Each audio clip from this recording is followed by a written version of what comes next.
My middle school bully destroyed my self-confidence in a way that honestly devastated me. So I decided to get some revenge by literally turning the entire school against her in a way that lost her all of her friends, her status, and all of her popularity. And I've honestly never felt better about getting back at somebody in my life. Here's what happened. So my family moved to a new state when I was about to start middle school. It wasn't the first time that I had to start off a new year in a new school with none of my childhood friends. And it's never a fun experience, but this time was way different. This new school was a private school and it was small. And we're talking like 3 kids in my entire grade small. I went to a public elementary school before this, and I was very much the tomboy in the all-boys friend group, with a couple of less girly girl friends who also preferred things like video games and cool bugs. I'd always been pretty selective about who I made friends with, and before, I had plenty of other kids in my grade to choose from, but not here, because in this school, it was just 2 other girls, and we'll call them Hannah and Jessica for the sake of the story. Now, these 2 seemed like pretty typical girls to me, and I'd seen their type before in elementary school. Hannah came off as a standard popular girl, though without the clique due to the population shortage, with Jessica serving as a sort of like one-person clique or henchman. Mostly, Jessica was just quiet and went along with whatever Hannah did. Now, given a choice, I definitely wouldn't have been friends with either of them, not because I had anything against them, but I just prefer to hang out with other kids who share my same interests. But I really didn't have a choice here. We were stuck together all day, 5 days a week, and I had no extracurriculars or young neighbors to befriend, so I just tried to make the best out of it. When birthdays or sleepovers happened, it would be me, Hannah, and Jessica. And it wasn't awful or anything like that. I had fun doing the stuff they liked, and I did my best to engage them with more universal interests, like drawing or info dumping about fairies or mythology, stuff like that. So basically, I became the slightly awkward second member of Hannah's posse. Things were okay for the first 2 years. On the second year, another girl joined our grade. And honestly, it did feel like Hannah and Jessica preferred the new girl to me, but I didn't mind as much, since I started making friends with a couple of the boys in the grade above ours, and some of the girls in the grade below me. She ended up only staying for 1 year though, and the year she left is when things suddenly changed. I came back from summer break for that last year of middle school, expecting things to be par for the course. The private school only taught up to 8th grade, so my friends in the grade above were gone, but we still hung out outside of school, and I even started dating one of them, not to mention that I still had friends in the grade below me. I assumed Hannah, Jessica, and I would all still be on friendly terms, but this was not the case at all. Suddenly, Hannah was treating me like her mortal enemy. She only talked to me to make snide or belittling comments, and every time I raised my hand in class to voice a thought or ask a question, she would scoff and roll her eyes, acting like whatever I just said was the stupidest thing she'd ever heard, and just disagreeing with or even arguing with me against everything. At one point, she even started acting like I was diseased or something like that, going to ridiculous lengths to avoid getting close to me or even touching me. I was a very outspoken and engaged student, and I loved to ask questions and talk to my teachers to learn more and discuss my thoughts, but the way Hannah was treating me was so demoralizing. I had boy bullies in elementary school who would tease me for things like my speech impediment and for hanging out with other boys and including the special education kids at lunch and recess. I have ADHD, and I had a really strong response to being rejected, and that meant I usually responded to that kind of bullying with aggression, and I got in a lot of trouble for beating up any kid who tried to bully me or my friends. But this was different though. All the things that Hannah did were these small, subtle things that I just didn't know how to react to, but they slowly chipped away at my self-confidence until eventually I just stopped raising my hand in class. I stopped speaking up and voicing my thoughts and opinions. I completely clamped up and went from a bright and confident extrovert to an uncertain and reserved introvert. It's a shift that honestly to this day I have not recovered from. I mean, girl bullying is on a different level, but at least I have solace of knowing that I got her back pretty good. As this was going on for the first half of the year, I was getting closer with my friends in the grades below me. The school was still small but expanding, so the 2 grades below ours had maybe a couple dozen kids all together, and they were all pretty intermingled with friendships because everyone just had to hang out together regardless of age difference due to the size of the school. Everyone sat together at lunch and hung out during recess, though the 8th graders had always gotten the first pick of the outdoor picnic tables when the weather was nice. And that's where Hannah and Jessica always sat, and whatever other kids felt like sitting outside that day would hang out with them. As time went on though, the other kids started noticing the way that Hannah was treating me. It was pretty blatant, at least after she started acting like I was some kind of leper. Hannah had never made much of an effort to really engage with the kids in the lower grades, usually just treating them more like an audience to her stunted popular girl aspirations, and more